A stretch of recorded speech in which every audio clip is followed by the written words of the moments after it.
Yeah. Hey, now we are live. We are so live that we've circled around to dead.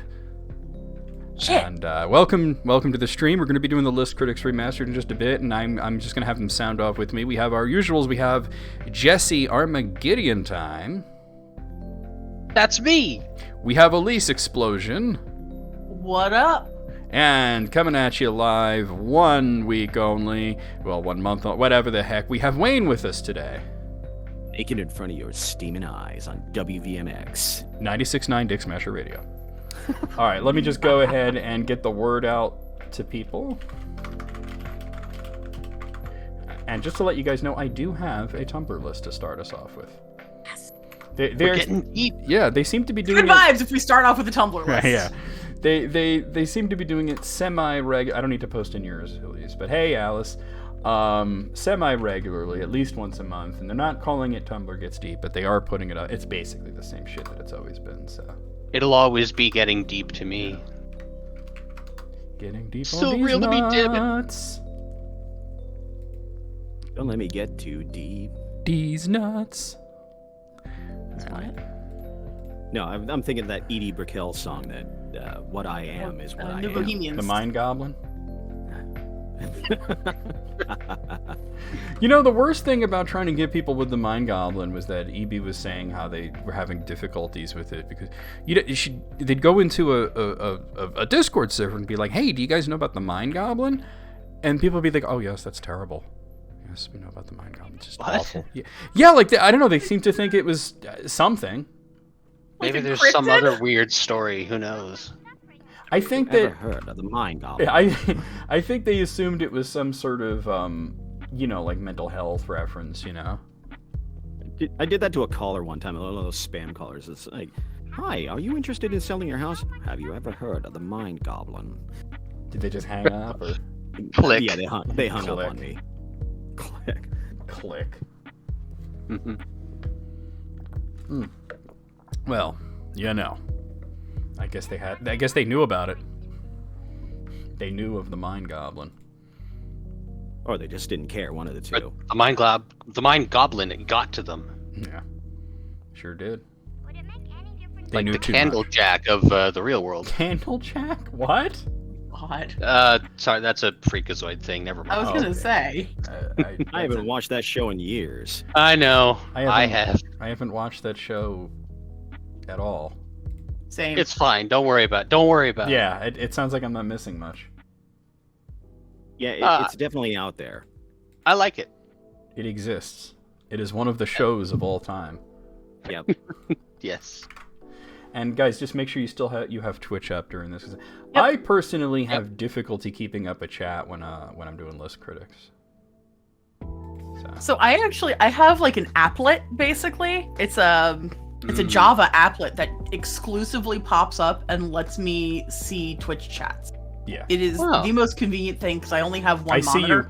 I see you in the chat. You're probably not counting as a view if you don't have the stream up, but I see you there. See, I always thought that it counts them all on my end. So Well, I'm curious. the chat and the stream are actually two different things.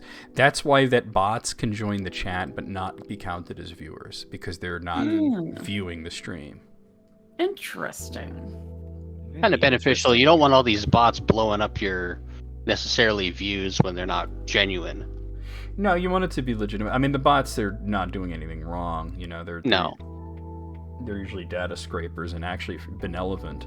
But I know which one. That's what the fuck I said, ain't it? I know which ones are bad. Yeah, it's basically IRC. It's like when I tell people about I thought it was talking about IRC back in the day, and it was like how it was like Discord but bad, you know. And somebody 15,000 followers. yeah, and somebody says in the chat, "I never used IRC." I said, "Technically, you're using it right now." You kids and your techno babble. Yeah, I just MIRC.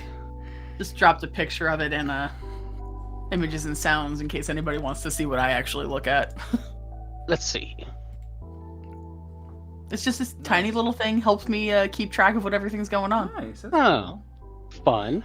That is cool. It even shows you the the user list. But eat.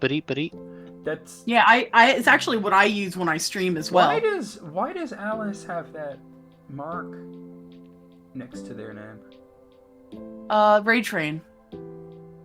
Oh, that's the badge. Okay. Yeah, so it's their mod badge, their sub badge, and then they're the current hype train conductor. Yeah, current hype train. It's definitely not counting the mod badge because Wayne doesn't have that.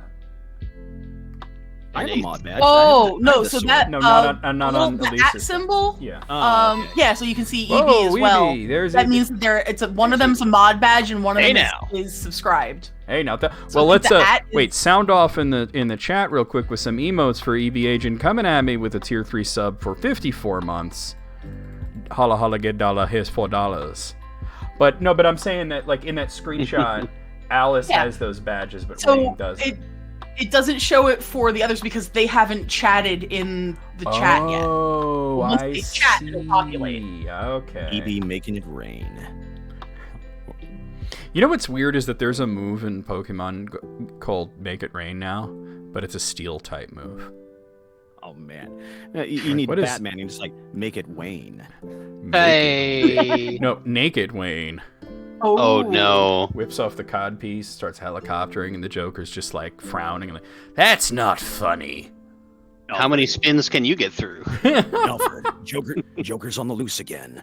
Get me the bat pipes. More like, Alfred, give birth to a Robin. I shall, Mattress Wayne, for it is my job. Was that an AI written? Yeah, AI written Batman. Yeah. Oh my god, it was so weird. And then somebody made a comic out of it. Oh my god. He's like when he says "give birth to a Robin," like he's like, "Yes, I shall," and he just like gets into like a hospital bed with stirrups and. Oh my god. just friggin' pushes out a Robin, you know. As you do. Yeah. I could hear Christian Bale going, "Alfred, give birth to a Robin." Well, it's like June did a zombie sneak attack song called "Get in the Car, Batman's Gonna Make You Pregnant," and June's like, "Could you do like your Christian Bale voice and do that line?" And I did a little extra in, you know, so I can go, "Get in the car, Batman's gonna make you pregnant," and I go, "Yes, Batman, sir." And it wound up in the song and everything. Oh my god. You're not right. That's great because you'll only have to do that once, right? Let me cutting a really big. Yeah, just a short bit with each question card. I don't know if you guys saw the Hobbit Ashcan video that I put up just yesterday, but that was the first video that EB edited for me, and they did a fantastic job. Yeah, with the images and everything, and like when Chris Hansen came in from the side, that cracked me up. It was just fantastic. Just a great job. I can't wait to see what it's going to be like for the weekly videos. And the way it's going to work is that EB's going to put up the weekly videos, and members will be able to see it right away while everybody else, waits for Wednesday. Gotta wait. I'm Chris Hansen for Dateline NBC. Why don't you come over here and have a seat, I don't know why Chris Hansen sounds like JFK. Listen here, buddy. Why don't you have a seat here? Now, what are you talking about? This girl's only 14. Get off my... It's chowder. It's chowder. It's chowder. Chowder. No, you'll be like, "Hi, I'm Chris Hansen." He always elongates one random vowel in the sentence. Hey, look, what are you doing here? I have the chat logs right here. It's a little unsettling. I like Chris Hansen though. He's doing good work out there. He was. They keep canceling that show. He keeps bringing it back. Yeah, whether it's got his name attached to it or not. Well, it's on the streaming platform that he owns now. Yeah. Yeah. So there you go. Although now it's called Takedown. I mean, that's what they're doing. Mm-hmm. I preferred Hansen versus Predator. That was way funnier. He really gets in their faces now because it's streaming and he doesn't have to be nice. He's allowed for TV. to. You know, it's his network, so he can just get right in their faces and tell them like, "Listen, I think you're bullshitting me here. I think you're full of crap and you're a pervert." You know, like he gets right in their faces. I'm like, I love it. Is Chris Hansen gonna have to cut a bitch? He might. He might have to. He'd be like, "You Chris brought that." Walken doing that. What are you doing talking to this 14-year-old girl? I have a feeling that Christopher Walken would kill those guys. Like, listen here, you're gonna sit in that chair and watch me dance, and by the end of it, you will be dead. I am Emperor Shaddan IV in the Dune movies. Because I just imagine him doing the Fat Boy Slim dance, and they just die like in Michael Jackson's Moonwalker for the Genesis, right? Yeah, I mean, Chris Hansen's definitely made some mistakes. That's for sure. Based on what what he'd be saying, the Onision thing was bad. Writing bad checks. Okay, he made some mistakes there. He screwed up a few of the investigations, but I do like that he's kept his head in the game and he continues to go after creeps like that because they deserve it. Fuck them. Or better yet, don't fuck them. Because that's what they want. They don't deserve to be fucked. They don't deserve to be fucked. They deserve to be kicked in the ass, perhaps. Multiple times. Yeah. I saw the funniest thing. Y'all ever heard of that guy, that Six Arakan guy? He's like this really toxic. He's this really toxic TikTok streamer that was like, he was a little bit of a blip on the radar in the Mortal Kombat 1 scene for a bit, and now he's on Tekken 8, and he's just like a really toxic individual. You know, he's a piece of shit. He even came into my stream once and started some shit, and Alice banned him real fast. Oh God. Nice. Yeah. Is he like an Andrew Tate type or something like that? No. Think of him like low tier god. As a matter of fact, he's been called lower tier god. Oof. Yeah. So anyway, you know, he came in and he said something stupid and Alice banned him, and I was like, I thought it was funny, but you know, I'm glad he's not around, you know. But anyway, he fought like this dude Ninja Kill is like one of the best fighting game players out there. The dude played him like in 15 rounds of Tekken, beat him every single time, like not even close. He got like 4 perfects, you know. It was just basically washed him up and down. Right. And then he goes, you know, like, he brags about it like, I went toe-to-toe with Ninja Kill, and I saw the funniest comments. No, that wasn't toe-to-toe. That was toe-to-ass. Oh, that's good. That's good. Like, come on. We know what the deal is. All right, you guys ready to start? Yes. All right, because the music's fading here. So we're going to fade this out here, and we're going to come on over to this end. Welcome to the List Critics Remastered, guys. And we're going to start, as we always do with Tumblr Gets Deep. It may not be called that anymore, but it is Tumblr, and it's pretty deep. I still feel that in the cockles of my heart. Yeah. Tumblr's still a thing. It'll always be Tumblr Gets Deep to us, right? Right. So the way it's called 34 funny Tumblr comments that made us remember why we love it there. So, there you go. All right. All right, so starting here with number 1, Grime Clown says, I don't think the Joker chemicals really did all that when he fell, and I think he just wanted an excuse to be like that. And then the Butt King post says, Joker, the Joker chemicals made me crazy. Arkham Doctor, that was a mild detergent. So he's been like that all along. Yeah. Well, I mean I don't think it drove him crazy. It definitely made him look like that, but he was already on the way to insanity there. All right, number 2, Navagero says, if your straight guy friend says that he supports gays, tell him that you thought he was gay when you first met him. See how fast he gets upset and insecure and starts asking why you thought that. And then Salty Little Slytherin says, my gay guy friend tried this to our straight friend, and the response he got was thought, more like hoped. And then he winked. That's a real ally right there. Hey. And then Cobalt Day says, he really just scalped your poor gay friend on the spot, didn't he? Like, you thought? No, you hoped, son. And wink at him. That's a great response, though. All right, number 3, Anabolism says, the only high school heterosexual romance I want to see is Jock Girl X Nerd Boy. Sorry, the other ones have been too overdone. Give me a super confident basketball player girl and a guy who's a little terrified of her. Wait, this has never been done. I want to see this now. You want to Sounds come like over a to my great house and thing. play my Nintendo Entertainment System? Yeah. And then she's like, it yes. sounds like an anime trope. Yeah, and then she's like, yes, we'll play basketball. You're going to be the ball. All right. Dribble. All right, there's more here, though. And then anabolism continues. Nerd Boy is scrambling for books at his locker. Basketball girl leans in the locker next to him like jocks do in high school movies.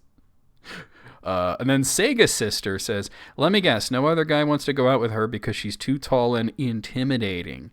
And then anabolism says, actually, no, all the basketball dudes think she's super cool, but she wants the calculus loser. Mm. I'm into this. They should make this. This needs to be Write it. This needs to be a terrible movie starring a bunch of teenagers that are clearly 35 years old. I don't know. There's got to be an anime out there with some kind of plot along the same line. But then it's anime. Always. I'm like, That's not the same I'm thing. looking for a movie here.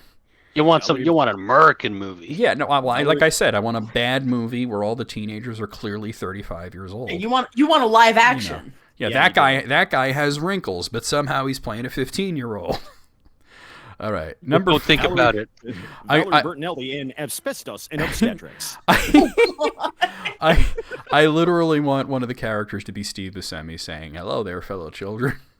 Oh, no. And he's the young one. Yeah. He's the little brother. He's the freshman. Rick Moranis could be in it too. Yeah. Oh my god. Moranis. Oh. All right. Number 4. Carnival Phantasm says, "You ever play a fully SFW art? Wait, you ever see a fully SFW, a safer work artist draw a weirdly detailed armpit, and you just know they just flew too close to the sun?" And then it shows a tweet from somebody named Sammy Pecco. It says, "Trying to draw good feet, but not so good that people think I'm into it." Is that what? Is that what Rob Layfield's problem has been this whole time? Most likely. He's got to get into feet. Yeah. No, but he is into feet, but he doesn't want anybody to know it, so he just refuses to draw them, I think. Why is this one all blurry? I hate that. All right, number 5. Veth, your halfling mother, says, "My biology professor has such chaotic energy about him. Last week I went to his office hours, and somehow we ended up on the topic of gay marriage. He said that when he lived in Texas, they changed the law to define marriage." I've seen this. This is amazing. "They've changed the law to define marriage as between a man and a woman in a house of religious worship with the intention to have children. So he filed his taxes as single. And when they called him up like, 'You filed married last year,' he's like, 'You changed the law. I was married to a judge in a courthouse, married by a judge in a courthouse, and I have no intention of having kids.' And they told him, 'You know what that law was for.' And I guess he hung up on them and did not, in fact, pay taxes as a married man that year." Nice. EB's right. Rob Layfield's problem is that he's Rob Layfield. So then from Wolves and God says, "Chaotic good." And then Sword-Shaped Leaves says, "No, this is lawful good. He is following the law. Chaotic doesn't just mean cheeky." And Orovit says, "This is like how Sweden..." and this is how I know about this because Barrel told me about this. This really happened. "This is like how Sweden stopped classifying homosexuality as an illness because people started a campaign of calling in gay to work. Malicious compliance is one of the best. I love them. Malicious compliance. It's one of the best tools in the arsenal of civil. So can you imagine calling your boss and being like, 'I'm not coming in today,' and they're like, 'Why not?' And it's like, 'Well, I was flipping channels and Magic Mike came on and I got a boner, so I can't come in.' All right, man. Got the gay today. Can't be there. No, I got it bad, bad case of gay. I gotta wait for it to calm down. Yeah, I gotta watch some Rambo this weekend. That'll get that law changed real fast. Girls jumping on trampolines. Yeah. Watching the WWF or something like that. Yeah. Okay, so I love this one because this is number 6 starts with a tweet from the official account of the game Uno. The game that everybody has, by the way. Everybody has Uno. I literally got a copy of it for Christmas. There you go. I have a Zelda Uno. There you go. Everybody has Uno. Okay, so Uno's tweet was, "You cannot play a +2 on a +2. Oh. All right. And then You're a coward. G. Craig, our Stan account, says, "Thank you for the cards, but we'll take it from here." Darksteel Relic says, "The only rules of Uno are what you can convince the rest of the table the rules are."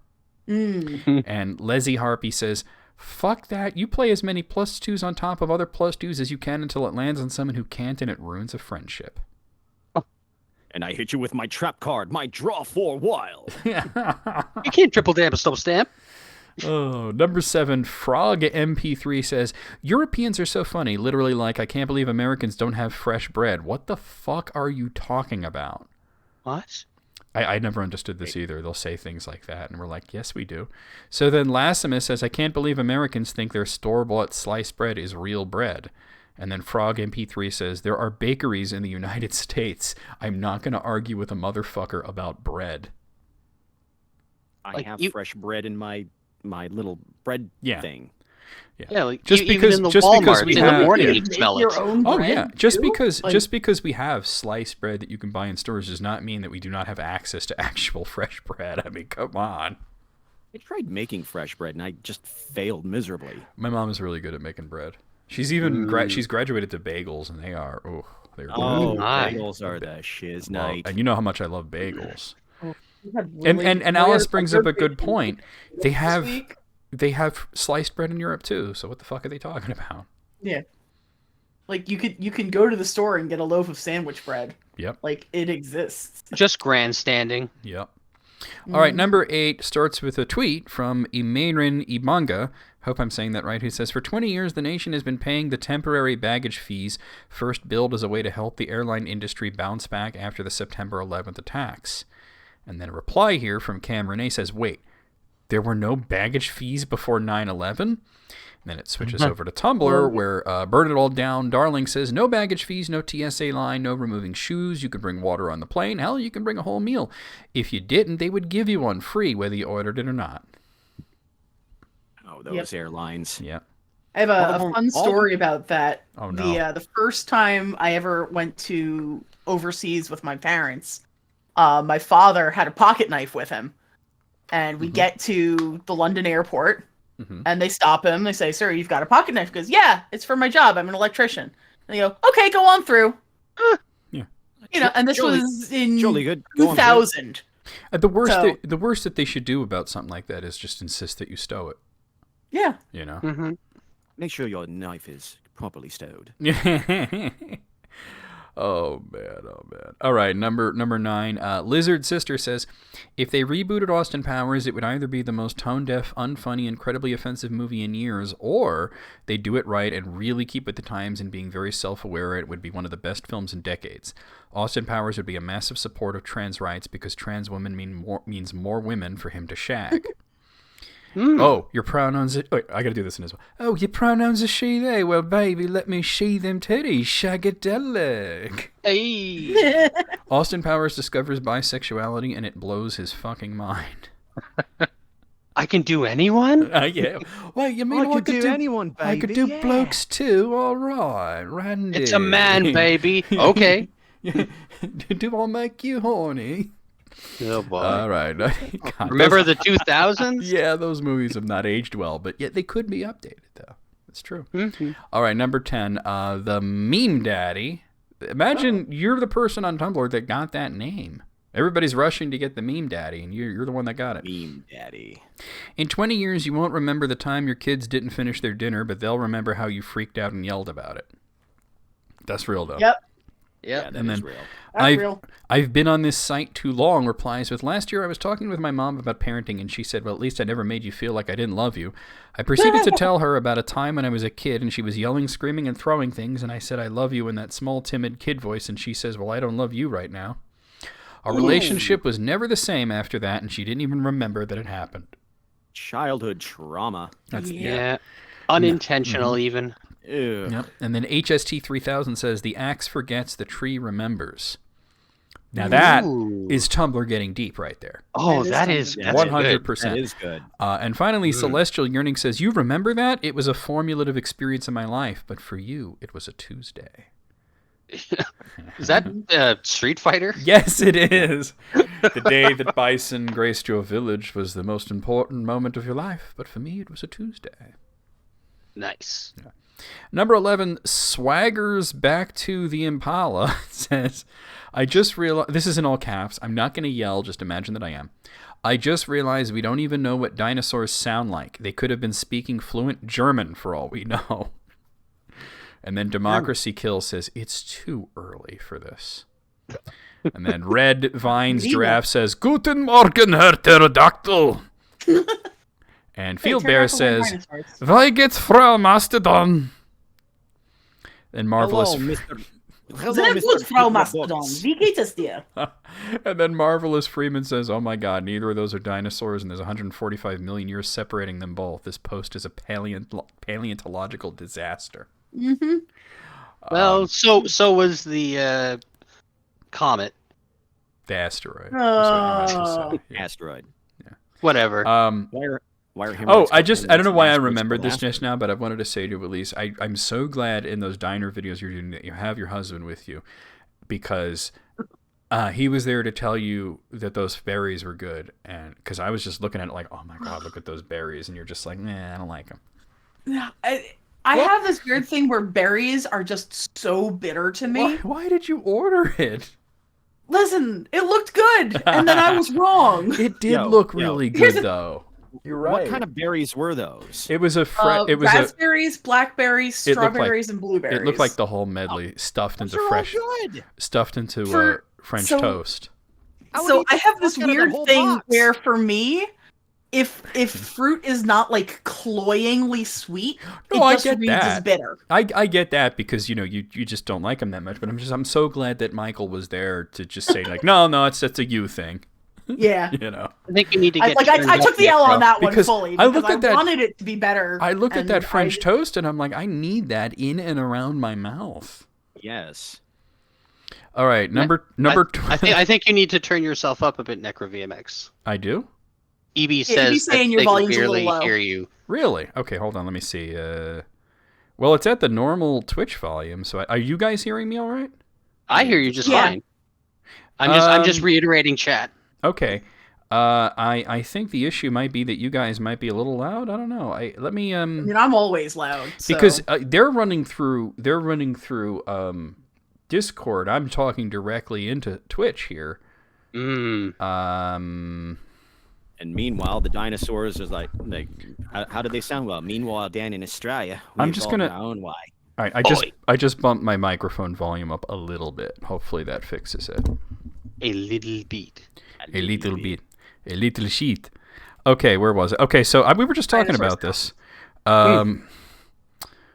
It says, just a picture from Odd Frog, who says, adults pretending to be teens in U.S. shows, and it just shows this group of quote-unquote teenagers who, the youngest one is clearly like 25 years old, Weren't we just talking about this? Yeah, that's what I said. And then adults pretending to be teens in European shows, and it showed, well, I mean, I don't know, they look 12 to me, so... Oh, God. And then Rushman20 says, hashtag Europe's got it in fucking spades. Look at the bafflement, the dishevelment, the utter chaos of that group energy. They know. They remember being a teenager.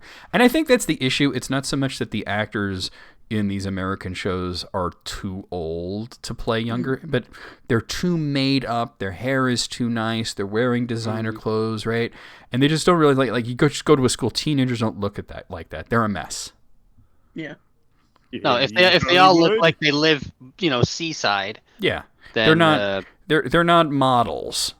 Hard to relate. And even if they are, they don't show up to school looking like models. Yeah. The guy that sat next to me in biology class my sophomore year of high school was in fact a Hollister model. And when I tell you he showed up looking and smelling not unlike, the patchouli monster. Oh no. He's not going to go through all that trouble of cleaning up just for school. Yeah. Patchwork pants. That's all I remember. Patchwork pants. Number 3. They're going to come into style one day. Number 13 starts with an anonymous ask, when do you feel the most beautiful? And Pearl Killer says, when a dog pulls on his leash on the sidewalk because he wants to come say hi to me. Hey. That's wholesome, though. Yeah. That's real, though. That's real. That happens to me all the time when I see dogs. Same especially big dogs, Oh, yeah. Dogs, even kids for that matter with me. Because I had a guy who had a pit bull with him, and I met him at the Walmart, right? And and I went in and I got my stuff, and I said hi to his dog and everything, and the dog saw me coming from across the parking lot, and started lunging, and this old man could barely contain it, and the dog just like, my friend's here, you know. Aww. There you go. Evie said their models, they only look good when you pay them to, otherwise they're giving away the merchandise for free. All right, number 14, Jave Young White says, why do paintings of people centuries ago never show pimples? You're telling me these people who drank shit water and took baths 2 times a decade had clear skin? And then Survivably So says, they had this amazing filter. It's called I'm the One Paying You. For real, though. Or maybe right? the pictures are just so bad that you just can't tell. There's dots everywhere. Could have been the plague. Well, they're talking about paintings, though. You know, generally when you painted somebody's portrait, you kind of make them look good. Yeah, that's true. I forgot that part. Yeah. I thought we were talking old-ass pictures. Yeah, photographs from centuries ago, right? Yeah, well, yeah. Number 15. I want you to take this mole off of me right now. Van Was Real says, I've always scoffed at those, oh my god, Europe is tiny posts, but we just took the wrong exit driving back to our cabin, and we literally ended up in Norway and decided to just stay for dinner, so yeah. This happened again. Jesus fucking Christ. There isn't even a sign that says welcome to fucking Norway. You're just there all of a sudden.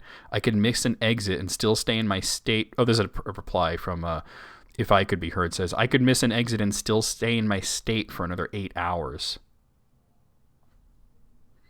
Some states are big. Yeah, I always forget that because driving up California, you know. New Jersey, small state. Yeah, very small. You should see the size of Quebec. It's like the Texas of Canada. Oh, yeah. But like New Jersey, you cough and you're in either Pennsylvania or you're in Virginia or you're in New York, you know? Basically. All right, number 16, Naruto says, cowboys are witches and horses are their familiars. And then Liliac is my friend says, guns are their wands and they only know one spell. Bullet. No! Dang. Well, that's all you really need, right? Yeah. Canada's butt plug is Maine, according to EB. But yeah. Excuse me? I've never accidentally left the country, but Mitch Hedberg had a joke about that where he said you'd push somebody over the border, and then they can't push you back because they have to go through customs. He's like, "What brought you here, that asshole? How long you staying until I get my equilibrium back?" Oh, all right. That motherfucker. Number 17, Spellbound Life says, crystals for banishing someone. Any of them if you throw them hard enough. Yeah! And then Morticious Delicious posts this picture of this guy holding this giant fucking crystal. And it says, this here's my banishing rock. All right. Marie. I don't get it. They're minerals, Marie. God damn it, Marie, they're minerals. What do you mean you don't get it? You can banish someone with a crystal. If you throw it at them real hard, they're going to get the fuck out of there. You're throwing rocks at them. Who's sticking around for that? Oh, sorry. I thought it was a bit more metaphorical than that. No, it's very literal. There's nothing to understand. All right, number 18. I'm not high enough for this, man. Yeah. Number 18, Les Buchanan says, Summer Olympics. Who can run the fastest? Who can swim the fastest? Who can do the best somersault? Winter Olympics. Who can make it to the bottom of this ice slide of death and survive? Who can get around the rink without getting their hands sliced off by everyone else's feet blades? Can this guy do a 1080-degree flip without dying? And then... I guess the Winter Olympics are a bit more metal. You know, when you say it that way, in the Monster Truck Rally voice, anything's metal. But to me, the Winter Olympics have always been, this is 40 different variations of a dude sliding down a hill. So, Legion of Tuna says, Summer Triathlon. Don't run too fast. You have to save your energy for swim and a bike ride. Winter Biathlon. I see you've been skiing for 5 miles. Here's your gun. Yep. I never understood that. Winter Biathlon is very probably strange. the wackiest combination of all of them. Like, who came up with that? The Norwegian ski infantry? Like, it is our time to shine. It's practice for war. This is our wheelhouse. When we finally invade Santa Claus's realm, right? It looks like it's based in the skiing traditions of Scandinavia, so not too far off. All right, number 19, Fake Boy the Rotten Girls shows a a headline from disclosed.tv: Americans want drug tests for cops. Cops say it's unconstitutional. What? And then it shows the SpongeBob meme. If you have nothing to hide, you have nothing to fear. If you have nothing to hide, you have nothing to fear. And then Star Wars Graphic T says, of all the people we should be drug testing, it should be the people who have literal stashes of drugs at their workplace. Right? You would think. That's fair. That's fair. That's unconstitutional. Drugs are bad. Can you imagine, like, some comics are like, we're going to need you to drug test you. And he's like, am I being detained? We're aiming for a drug-free America. That means I get my drugs for free. There you go. All right, number 20, Catchy Memes post this picture. I don't know quite what's going on. It's something about, it's got these candles with nails in them. It says, when people did not have clocks, they used candle clocks. Candles that would burn for a set amount of hours. If you need an alarm, you would push a nail at the desired time length in the candle, and once it melted to the point, the nail would fall and hit the metal holder, alerting you. And then Phantom Witch says, I like that the candle pictured here has 4 nails in it. Ye old snooze button. I think I would sleep through that. I mean, you just hear a little tink into the candle. Yeah, I don't know. Like, I mean, it would have to be very quiet, and I don't know about all that. You're like, tink. You're like, what? Maybe Huh? Also, like, I'm not very real light big on sleepers. leaving a candle burning overnight. Like, Yeah, isn't that exactly. how fires start? That's a good point. It is in a metal container, though, but yeah. Okay. But it doesn't seem safe. Damn, I overslept. My nail fell. Number 21, writing prompt says, reincarnation is a known, common, and expected result of death. You are a bounty hunter that specializes in tracking down people who have committed suicide to escape debts or a jail sentence. And then Charles Oberon says, it's a girl, the doctor exclaimed. It's a fucking tax dodger is what it is. Blaze the Flame Hogan burst into the infirmary, cocking his shotgun. This baby owes $440 million to the government. Foiled again. I'll get away next time, Blaze. The baby clenches their tiny fist. Oh. Next time on Dog the Bounty Hunter. Next time.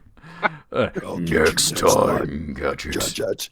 All All right, number 22. I appreciate the cacophony of Dr. Claus. Yeah. Thank you. All right, Egg Cup here says, what's that? Oh, you don't like my seeds? Evolves into a fruit that bears no seeds, but is now a monoculture that is especially susceptible to pests and disease. How about that, idiot?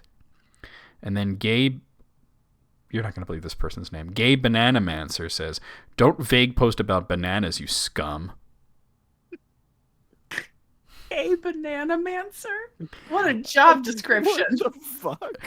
But what is, like, imagine making this angry post about bananas. Well, not saying it's about bananas, and then Gabe Bananamancer steps into your mentions. You know it's going down then. Like you I have don't been stand found a out. chance. All right, number 23, The Reddest Glass says, so I had to return a book to the library today, and I came straight from the horse farm. I went to the front desk because it was an item on loan from another library, and I wasn't sure if I had to be checked in differently. The librarian says no, it could get returned to the normal slot, but she could take it and check it in right away. It was only when I got back to the car that I realized I had walked into the library covered in dirt from head to toe and handed back a book about grave robbing. And then Oh my God. Geo Brarian says, I guarantee you that was the highlight of their day. They probably told the story at least 3 times. Oh, 3 times that day. Yeah. All right, number 24 shows a picture of 2 people facing each other, and they got those hoodies on with the drawstring, and the drawstrings are like tied together, and so it's all closed up, and you can't see their faces, and they're connected by this weird tether. And it just says it's hard to meet our significant other early on. And then Lamaunade says, I really, really try hard to avoid posting ad screenshots, but this one is God tier. So that was an ad for something. Oh. They're really getting under our skin with these ads, huh? Clever. Clever girl. Only at Old Navy. Number 25, Fallopian posts this picture of a woman wearing what appears to be like a onesie with a built-in cushion on the ass. Okay. And it says, you can now buy a beanbag onesie so you can stay seated wherever you go. And Fallopian here says, now you too can be dummy thick. And then Dishoshiate says, they just let anyone be a Pixar mom these days, huh? That is a trope with friggin' Pixar, isn't it? I remember Our when mom Mom's asks. got the yeah, I remember when my nephew Bobby had just seen The Incredibles 2, right? And I asked him, I said, do you think that Mrs. Incredible, do you think her butt's really that big, or do you think she uses her powers to make it like that? And he thinks about it for a second. He goes, no, it's really like that. He believes. With that decision, Bobby. He believes. I do not want to think about this. Hey, look. She got cake. That's all I can say. Mr. Incredible knew what he liked. EHICC. 3 C's, I think. That booty like groceries. All right, so 26. I always used to call it tilt that as a joke, but it's TIL that. Today I learned that. Today I learned that in 1847, a doctor performed an amputation in 25 seconds, operating so quickly that he accidentally amputated his assistant's fingers as well. Both later died of sepsis, and a spectator reportedly died of shock, resulting in the only known procedure with a 300% mortality rate. Wow. I've heard of this, but wow. And then Michael Walsh writes, nice job, idiot. And then Tomo Enju says, surgery, no mercy, speed run. Yeah, holy shit, no kidding. And they probably still sent him a bill for $400,000. It's true. The meme that EB so is true. Like, all Pixar moms just have that dump truck ass. Number 27, yesterday Sprint posts a picture of something from a book. It says, soup with tomatoes and soup with noodles. Those are a pair of my favorite foodles. That was from the New York Tribune in 1921. And then Time Clone Mike writes, the spirit of the internet existed long before it had an electronic vessel to inhabit. Yeah. Oh my god. Proto shit posting. Love it. Yeah. Number 28 shows a three-way Venn diagram between a fork, a spoon, and a knife. So, like a fork and a spoon mixed together, that's a spork. But according to this, a spoon and a knife is a spife, and a fork and a knife is a nork, and then all three together is splade. Ooh, yeah. That's fun. The Cringe and Wince Factory writes, I fucking love Venn diagrams. Numal Badass writes, this made me uncomfortable. And then the Porter Rockwell writes, don't bring a splade to a Nork fight. What the fuck? Almost sounds like English. Some people just have a little too much free time. That's not a splade. That's a splade. That's a splade. Number 29, Victor Lanau says, diamonds are formed under pressure, and bread dough rises when you let it rest. We're all our own things. What's motivating to you may be crippling to others. King's Crown 666 writes, there's an old saying, I think it's Russian, the same boiling water that softens the potato will harden the egg. That's true. That's a good saying, too. Yeah. Everybody deals with things differently. Number 30, Roswell Newton Vargas writes, if you guys are ever worried, people, don't buy me enough Bath & Body Works lotion. I just want you to let you know that you can rest easy because it's the only present I ever get, and I don't know what to do anymore. They just show this picture of, let's see, 1, 2, 3, 4, 5, 6, 7, 8, 9, 10, 11 tubes of Bath & Body lotion. Splayed out for the picture, and it says, I can't keep living like this. I don't have enough skin. Gadzooks. The cops, that's a lot of stuff. The cops beat down the door trying to arrest me for operating an illegal Bath & Body Works reseller, but I'm just so fucking silky smooth, they can't catch me. Oh. All right, number 31, cow spectacles. How they wear the specs. And it just shows this drawing of 3 cows wearing glasses. It looks like one of those old-timey sort of drawings. And then yesterday, Sprint says this. It's from the Sunday Leader, Wilkes-Barre, Pennsylvania, from 1898. And then Guns and Fire and Shit writes, this is Steimer's Fursona. I don't know who Steimer is. That might be yeah. And then there's another drawing of a cow with glasses. So I don't quite get it. It would be better if I knew who that person was. Yeah. I'm not following on this one. This one's just a little out there for me. Yeah. Number 32, which shows a picture of like one of those fuckos from Ed, Ed and Eddie pointing to a piece of paper, and it's photoshopped onto it. It says every human being deserves shelter and a meal. And then, of course, the Chud rolls in, and here's Optimistic Pessimisms, who writes, no, you don't pay people to exist for the same reason you don't feed the bears. And then T-Boot comes back with, I've seen this before, and it's one of my favorite comebacks. Yeah, man. If I give the 50-year-old lady at my bus stop some spare change for fare and a meal, she'll lose interest in foraging for desiccated salmon carcasses and lose her natural fear of people. Next thing you know, she's in the suburbs running around on all fours trying to eat a corgi. It's a little out there. Yeah, that's. Well, it's a dumb thing to say that like you Yes. shouldn't help people because it's like feeding bears. No, people are not bears. The correlation, it doesn't work. No, there's no connection there. Number 33, Ray GF says the Catholic Church is crazy but aesthetically balls to the wall. Statues of a dying dude on a cross absolutely everywhere. And then Might Have a Life writes, don't forget the church is made out of human bones. And and Girls Not Grey writes, I was raised Catholic, and that's just the gist of Catholicism. They're all about the Baroque and blood and gore and roses and incense and velvet robes and drama and death and stained glass and giant candles and all the goth shit. This is not untrue. Yeah. As someone who was raised Catholic, yeah, the aesthetic is it. Yeah. Everything else, not so much, but, looks cool. So this one, I think I have to show this picture here for number 34 so that you guys can understand how great this is. So I'm just going to turn that on so you guys can see the picture here. Just let me know when you've seen it. Give me 1 second. Oh, Maybe 1 second. yeah. Internet, why are you being rude today? Internet, eh? You know how it be. Mud, eh? Okay, I see a happy man. Yeah. A very happy man eating rice. Yep. All right, so let's turn that off and bring this back over here. So that's from Power of the Struggle posting that man eating rice in China, somewhere around 1901 to 1904 that photo was taken. Oh. And then Comrade Onion says this is an extremely important picture. 24 seat? I don't know. Says, I've never seen someone from 1904 having fun. Oh my God. And then Snoot Senshi writes he has a nice face. And Fairwax says, no, but the history behind this picture is really interesting. The reason that everyone always looked miserable in old photos wasn't that they took too long to take. Once photography became widespread, it took only seconds to take a picture. It was because getting your photo taken was treated the same as getting your portrait painted, a very serious occasion, meant so that your descendants would know that you existed and what you looked like. But one time some British dudes went to China to go on an anthropological expedition and met some rural Chinese farmers and decided to take their pictures. Now, these people weren't exposed to the weird culture of the time around getting your photo taken, so this guy just flashed a big grin during the photo because he was told to strike a pose, and that's the pose he wanted to strike. Vogue. Yeah, he was voguing in 1904.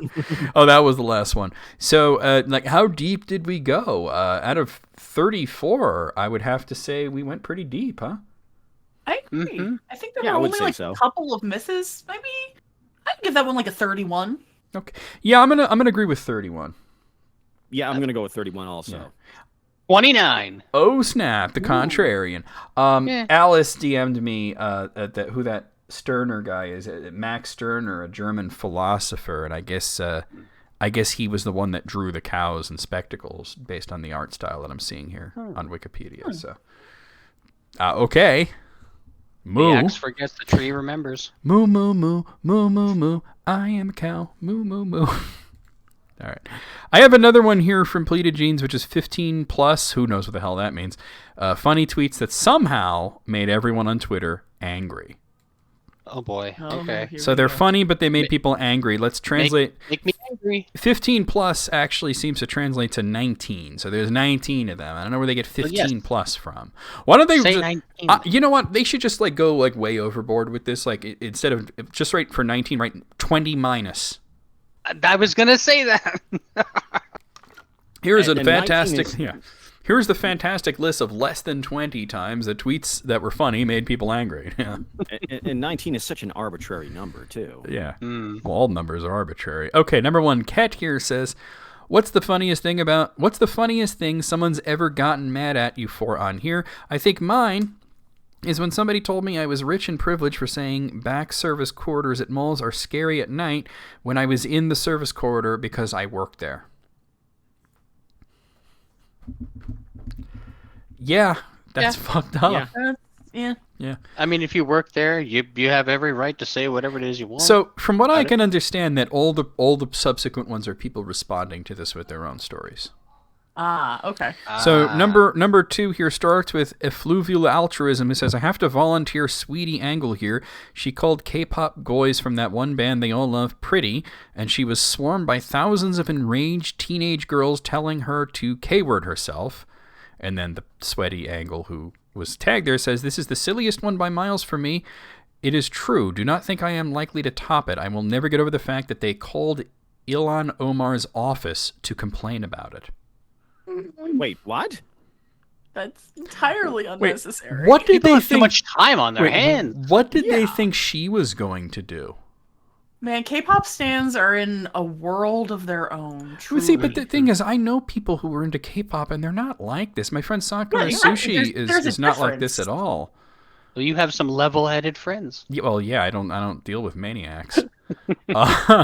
They called they called the person's representative in the House of Representatives. I mean, to complain that they said that these young kids and these were pretty in this band. Like, what? Come on. All right, something about it. Number 4 children. Here. Jackson Elflin writes, definitely the person who got mad at me for using Angela Lansbury's death to evangelize. I was live tweeting bedknobs and broomsticks the day she passed and ended the thread saying witches have an obligation to fight fascism. So that's an actual like, I'm pretty sure that's actually line from the movie. And yeah, I know. I can't imagine here sitting there on Twitter live tweeting an entire movie. I don't know why anybody would do that. Time on their hands. Yeah, do something else, please. But don't get mad at them for that. That's so weird. Oh, the internet. The internet. It was good. All right, number 4. Giselle giving thanks writes, someone told me I was perpetuating rape culture because in my pin tweet I say never take the first no, which is a basic tenet of sales and negotiation. Oh, boy. Oh, no. Context, y'all. Some people just want to complain. Context is important. I think if you wrote... Because they actually subtweeted themselves. And it says, lessons I can learn from my cat, and the first one is never take the first no. Oh. That's not... Like, if they just wrote that with no preamble, I could understand how you would be uncomfortable with that. Yeah. But it's like lessons you can take from your cat, so... Yeah. Let's see. Michelle Ingoville says, someone reported me for spreading health misinformation for this tweet reply. Let's see. Which was, nuclear blasts have a 96% survival rate if you're within 20 feet of a live, laugh, love sign. That's just science. Really? So did they not understand that that's a joke? Yeah, people are going to get upset. Oh my god. It's a rather dark joke, but... Yeah. But still, it is obviously not serious. That's just it. It's too obvious. It's not funny either. I want to put that out there. It's not funny, but it's also not offensive. It's just dumb. And somebody's got to get pickle up their butt all about it. Gwen C. It's Pickle Fucker from Clerks 2. Oh my. Gwen C. Katz here says, someone accused me of elitism for this, and they subtweeted where it says, foodie blogs are always like, ask your fishmonger for salmon collars or whatever. Like, yeah, I'll just do that as soon as I'm done talking to my chimney sweep. So wait. Who's got a fishmonger? That's the point. Them making a joke about elitism is elitist? Because they're clearly making fun of elitism there. Yeah. Every time I hear chimney sweep, I think of Dick Van Dyke jumping out. Oh my god! With that the song was good, but that accent of his was not. Oh, chim chim chiroo. Yeah, chim chimney. All right, Cooper Lund says, I once said that Wawa was gas station food, and the city of Philadelphia had a meltdown. All right, I can feel that one. It is not gas station food. It is. Wait a minute, isn't it? I mean, it's a gas station that has food, but it's not like I can eat it. It's not like I'm going to eat like gas station sushi. Well, is it food that's at a gas station? But it is literally gas station food. Yeah. But wait, he includes one of the angry tweets that was sent to him. So I want you guys to hear this. I'm not defending sandwiches. I'm defending a culture. When you fire verbal jabs at a staple of an entire region, you insult the culture of that region. If you can't understand that, then there is no point continuing except to practice hurling insults. That's not my goal here. So You gotta stop what you're doing and go have a cold shower. In the league of their own. It ain't that serious. Yeah. Okay, so we do Alice, a chill, lot dude. of events in the Philadelphia area. Oh my god. And if you think that people from New Jersey like their area that much, you have not met somebody from Philly. Jesus Christ. I've been to Philly multiple times, so my sister has a print that specifically panders to the Philadelphia audience because she knows it will sell. Does it say yins? No, it is actually Gritty. Oh, sorry, okay. EB. Wearing the outfit of Dr. Frankenfurter saying the Hockey Horror Gritty Show. Those were some words in a specific order. Mm-hmm. Yeah. Speaking of Pennsylvania, I had posted an article in Discord yesterday about from Cracked about that there was in Pittsburgh there's a fake Burger King, or there was a fake Burger King. Mm-hmm. Like it says Burger King, but it's not a Burger King. It's like they had the franchise and then they lost it, but they left the sign up and they still use the uniforms. And apparently they were doing weird shit like sending in their employees on raids to real Burger Kings to like steal their promotional items, and oh my god, and like it was just weird. And I was like, man, my friend Marielle is from Pittsburgh, and I wonder if she's ever seen this place. And I found out not only has she seen it, she's been there. Wow. She never ate there, but she went in to use the bathroom. And she said it was fucking weird in there. But her husband, Noah, ate there, and he says it doesn't taste anything like Burger King. And I'm thinking, well, that's a compliment, really.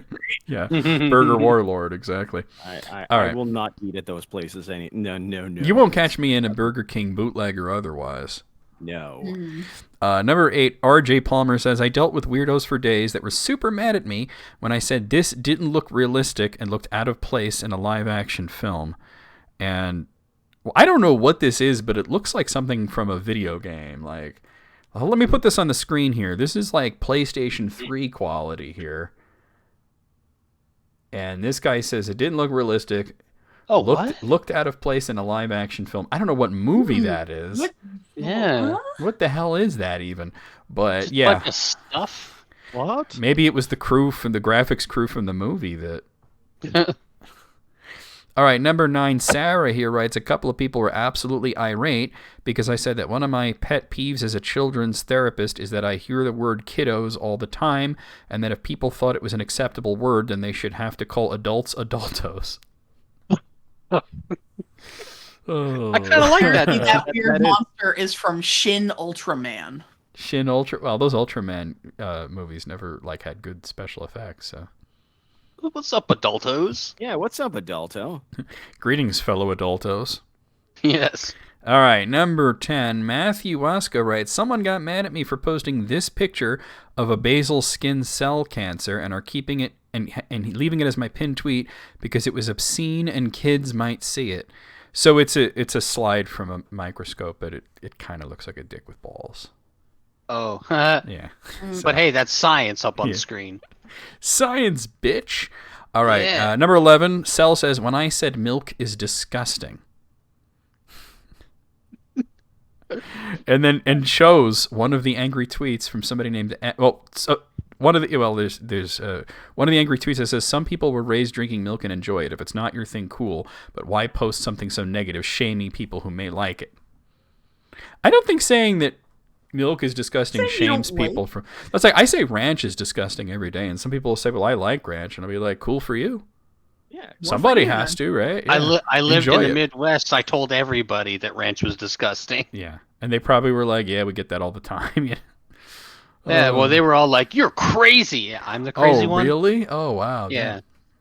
Right. Everybody I was surrounded by just loved ranch. That is ranch country out there, you know. It is. Yes, it is. Number 12, Weirwood Treehugger writes, I said most people's cats jump on the kitchen counters when no one is watching because cats are ungovernable and don't care if they're not allowed up there. I got angry replies for months from people insisting their cats would never. and shows one of them where the egg says, "My cats would never do that. They jump on the kitchen counters when I'm watching them, just to rub my face in the fact that I do not make the rules around here." So that wasn't one. You like this, bitch? You like this? Watch what I'm doing. Yeah, I'm positive that the cat chooses you. And I'm gonna scooch my butt on your kitchen counters, and you're gonna watch me do it. Yeah.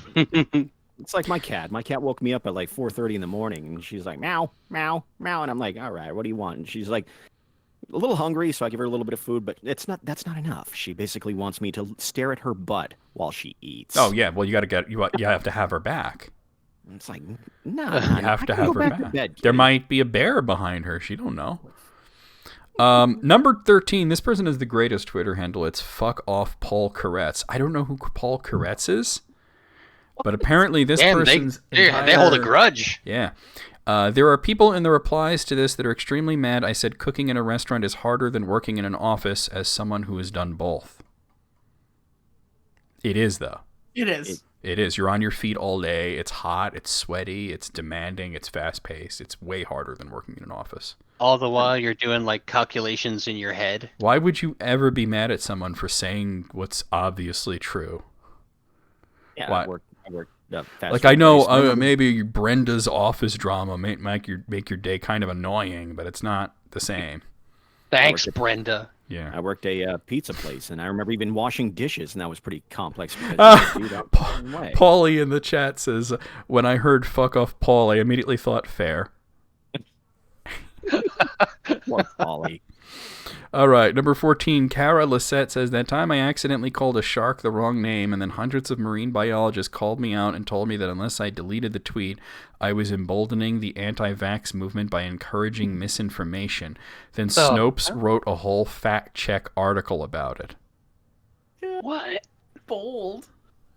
I mean, sorry for misnaming it. Sheesh. Wow. Oh, my God. When you wind up on Snopes, you know it's gone wrong. We give it 4 Pinocchios. Man, I'm glad I don't tweet on Twitter anymore. Why don't we just have Commander Riker handle all this? Like, nope, that one wasn't true. We made it all up. Yeah. Number 15, great job on the website, bro. Says, one time I tweeted, Aloo chat is Hindi for a savory potato snack, but in French it means Hello Kitty. And a white British person got very mad at me. But that's literally true. Yeah. It is true. Well, how did they get mad? Yeah, I wish I would have seen what they said, but they didn't include it. Mm-hmm. Number 60. These are fantastic, by the way. This is a really good list. This is good, yeah. Number 16, Roxy Horror says rock climbers got seriously upset by this tweet, where they said, the Earth is the largest rock that any of us will ever stand on. So I've never understood rock climbers. By standing on the Earth, you have stood on the biggest rock. You are done. You have peaked. You win. Oh, come on. It's obviously a silly joke. It is. Yeah. Yeah, no, it's true that show they were often wrong, but I enjoyed it as a kid. You know. I mean, I could walk outside right now and go, I'm the king of the world. Congratulations, King, sir. Cliff Jerrison says, people got mad at me for pointing out that comrade is not a Russian word. Do people think that comrade is a Russian word? I think because it's most often associated with, the CCCP. All that yeah, stuff. but when they say it in Russian, it's not comrade, it's tovarish. Tovarish. And I know that because I've read the X-Men comics. Well, just think of like TV shows. You know how they portray all that shit. Blade got it right. Yeah. What? Oh my God. Number 18, Loser Vuitton. Loser Vuitton, that's funny. Like Louis Vuitton, but it's Loser Vuitton. Some lady went off on me for having my Christmas tree up in November, saying I'm insensitive for not letting people mourn Halloween. Then she blocked me. Mourn Halloween. Mourn Halloween. You don't mourn Halloween, you just prepare for the next one. Haven't you seen the movie? I saw the Yeah. They got a whole calendar. You get whole this time to prepare. And I say this as a Halloween person. I like Halloween. It's the only holiday I give half a shit about. Some people start celebrating Halloween as soon as they see the leaves turning the slightest of different colors. You don't even Listen, like the way for me, it runs from like August to November, so I get it. Oh, man. My uncle, my mom's youngest brother, was really, really big into Halloween. He would go out, just completely deck his house out in nothing but Halloween stuff. So he did like the full Richard Christie treatment. Oh, yeah. He went full crazy. Yeah. But I mean, I'm not like Richard where I'll have like the pumpkin mug and you know what I mean? Like but I do like fall. I do like autumn. I do like all that stuff, and I love horror movies. For real, so he had a coffin as a coffee table. That's amazing. Yeah, That's coffin table. Cool. By the way, y'all gonna see the new Beetlejuice movie or what? Absolutely. When does that come out? I don't know when it comes out, but I saw the trailer and that shit looks funny. It looks great. Yeah. And here's the thing: even if it isn't great, as my husband put it, it's just watching an hour and a half of Michael Keaton vamping around. Yeah, pretty much. So Yeah. great. I'll pretty Saturn too. Wait a minute, sandworms. I'll pretty much watch him in anything. So, Yeah. all right, and finally, number 19, Samantha B said, "Someone blocked me because they said I make life seem all rainbows and fairy tales and give false hope because my tweets were always positive." I mean, what a miserable person that was. Wait, so it wasn't a specific tweet? They were just mad at you for being happy? You're being too nice. This is Twitter. We're all cynical. Debbie Downer from Saturday Night Live, you know? Womp, Womp, womp. Like, come on. Damn. That's the worst one. Damn, Samantha B. All right, well, that's crazy. That's wild. All right, 19 out of 19 as far as I'm concerned. Same here. That's solid. Yep, That was really Also, good. for the record, Beetlejuice, release date September 6th. Nice. Yep. Nice. They called it Beetlejuice? That's what it's called. Yep. Very fun. Which like in it, like when Michael Keaton's 90, his last movie is going to be like the third one, Beetlejuice.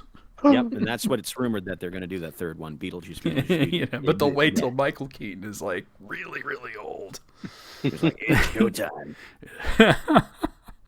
Oh my God! I heard this. I heard this anecdote that when he was talking to the director of Birdman, who wanted him to star in the movie, he said he read the script and had a lunch with Michael Keaton, and the first thing that he says is this making fun of me?" And he explained to him that it's not actually about an actor; it's about himself actually as a director. Yeah. That was what the allegory was supposed to be. But at first he says, "Are you making fun of me?" I loved his commencement speech, and the last thing he said, "I'm Batman." He is Batman, goddammit. And everyone just went fucking crazy. I just realized we're in the wrong channel. That's okay. All right, let's go over to the List Critics channel and read some of these lists here. Okay, Bort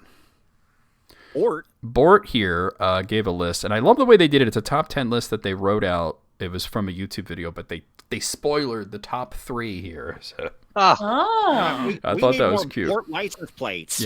Yeah. Bort has never spoken in the Discord other than to give us List Critics list, and I'm totally cool with that, you know? Yeah, I mean, that's all they want, you know? Yeah. So this is from YouTuber Nick Nack Paddywhack, who ranked all of the celebrity guest voice actors that have been in the Mortal Kombat series from worst to best.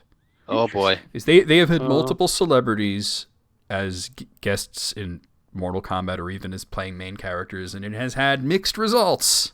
Mm-hmm. There have been some really great ones, and then there was Ronda Rousey in Mortal Kombat 11. Or what about, what's her face from Mortal Kombat 1? What? Megan Fox?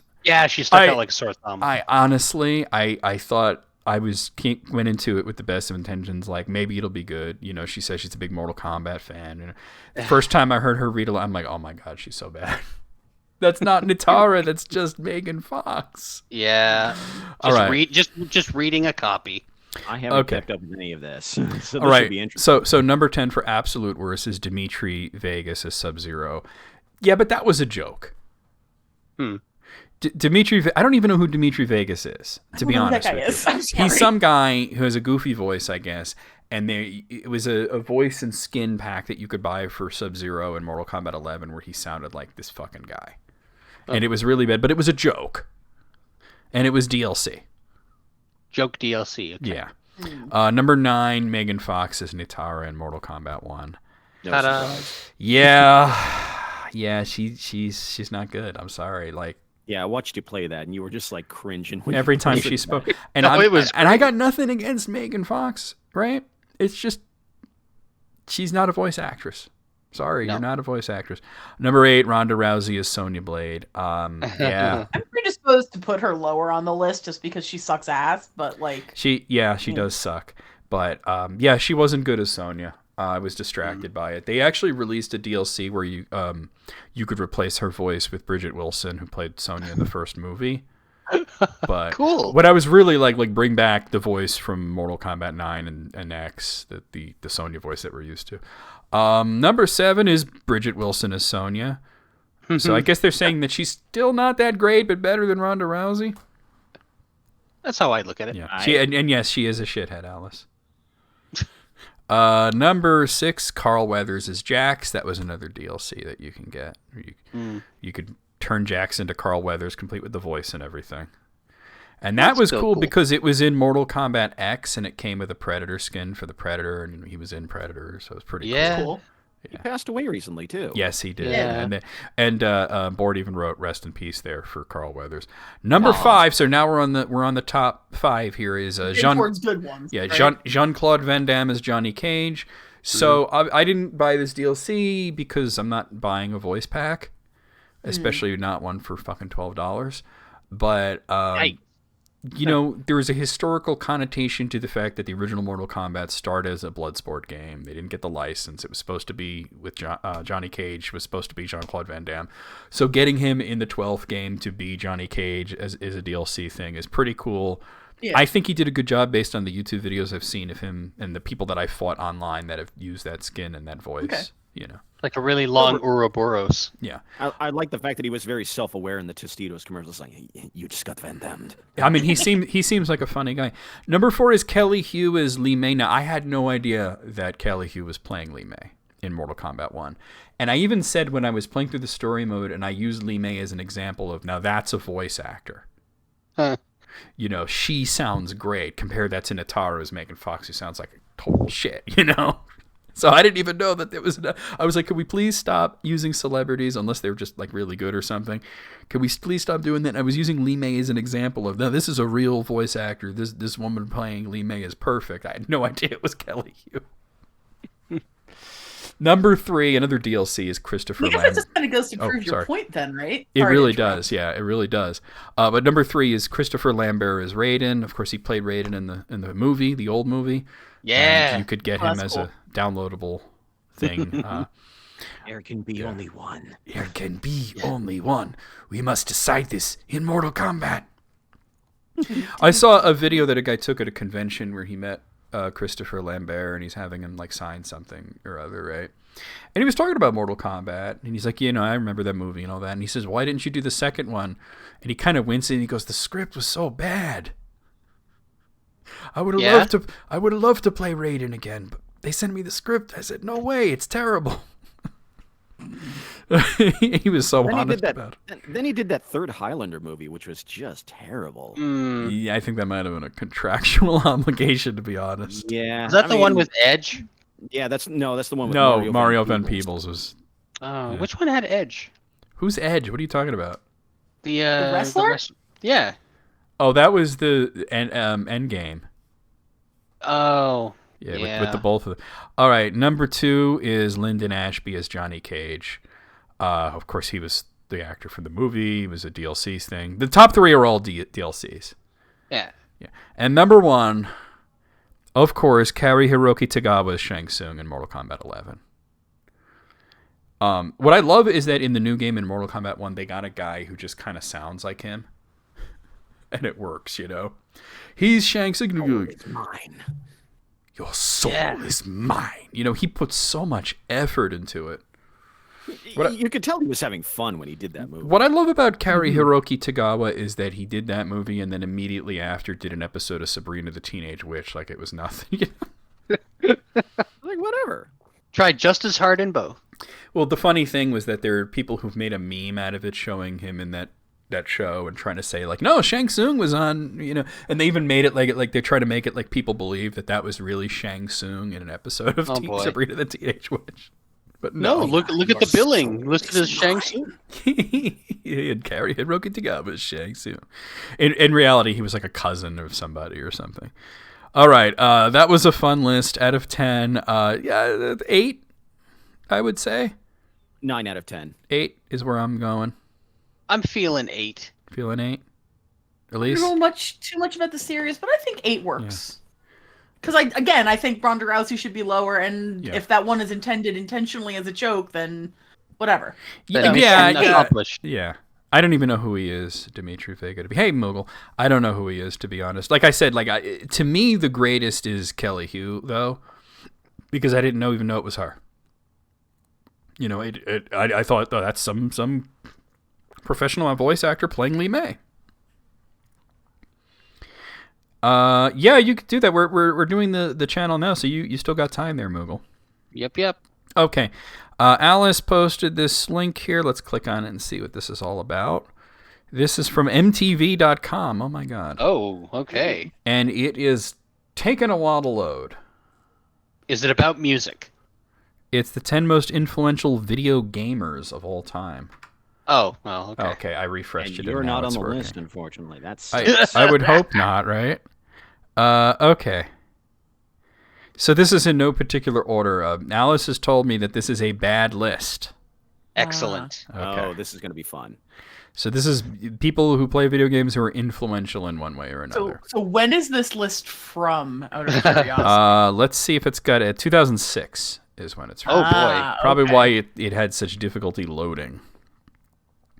Okay, so they're giving each one a title as well, by the way. Yeah. Almost so the Wayback Machine for that one. Yeah. So the title for the first one is The Advocates, and it's a duo. It's let's see if you guys recognize the names here: Mike Rahulik and Jerry Holkins. Not yet. No. Better known as Gabe and Tycho. Oh, yeah, the creators of Penny Arcade. Yeah. So I gotta say that wow, you know, you know what? Regardless of what you think of them, they are incredibly influential because they created PAX, which became the biggest video game convention there is. So there's no A3 now, so PAX. Yeah. Then we have the egg-centric descrambler Adam Clayton. Egg-centric descrambler. So he was the one that discovered the in the Atari game Adventure, the little Easter egg. The Easter egg. Yeah, he was like a 12-year-old kid who found that room, and he found that. So. And then Easter eggs were born. Yep. A lot of people call that the first ever video game Easter egg. It's actually not, but it was the first discovered. Okay. So there was one that was input earlier, but just nobody found it. But I don't know how influential this kid is just for being the first person to stumble on it. If you think about that, right? I would say that the person who did that, perpetuate that? The person who did it was influential because all the Easter egg is his name, because Atari was denying their developers credits. Yeah. Mm-hmm. Yeah, they had a problem back then. Yeah. Just like oh no, for the next one. Oh no. Well, okay. Keep in mind, this is from 2006. 2006, yeah. The high score hero Billy Mitchell. I knew it. I knew he was going to be. Oh my God! Before we kneue what a rampaging piece of shit he actually is, and secondly, and a big lying liar who lies. Yeah, he's a scumbag cheater. Like none of his shit is actually legitimate. I have been to conventions where he was, and I was very restrained because that guy's such an asshole. He really is a piece of shit. Does he still bring an audience? I don't. Yeah, he does. Alice is informing us that like 2015. So the tide was starting to turn, but not Alice. Alice is informing. I've heard this. Alice went into his Twitch chat and said, "Okay, Splicer," and got banned. Yeah, did he try to sell you his like buffalo sauce? his shitty hot sauce. Got the hot sauce. Did he have permission to put Pac-Man on the bottle of that? I wonder. Is Namco okay with that? All right. I watched a stream of trying to play Pac-Man at Galloping Ghost Arcade, and he just kept dying, and he's just getting all frustrated. Just like, God damn it! Shit. Come on, dude. It's Pac-Man. So next up is the Land Baroness. Person's name is Eileen Grafe. Does anybody know who this is, Eileen Grafe? Never heard that name before. So she has decided to become a real estate mogul in the game Second Life. Oh, okay. I know a couple of people who they play Second Life a lot. They might know. Yeah. So, but you make serious money just selling fake real estate. Yeah. And that sure. Fake real estate. She was the I just person. realized that. Yeah.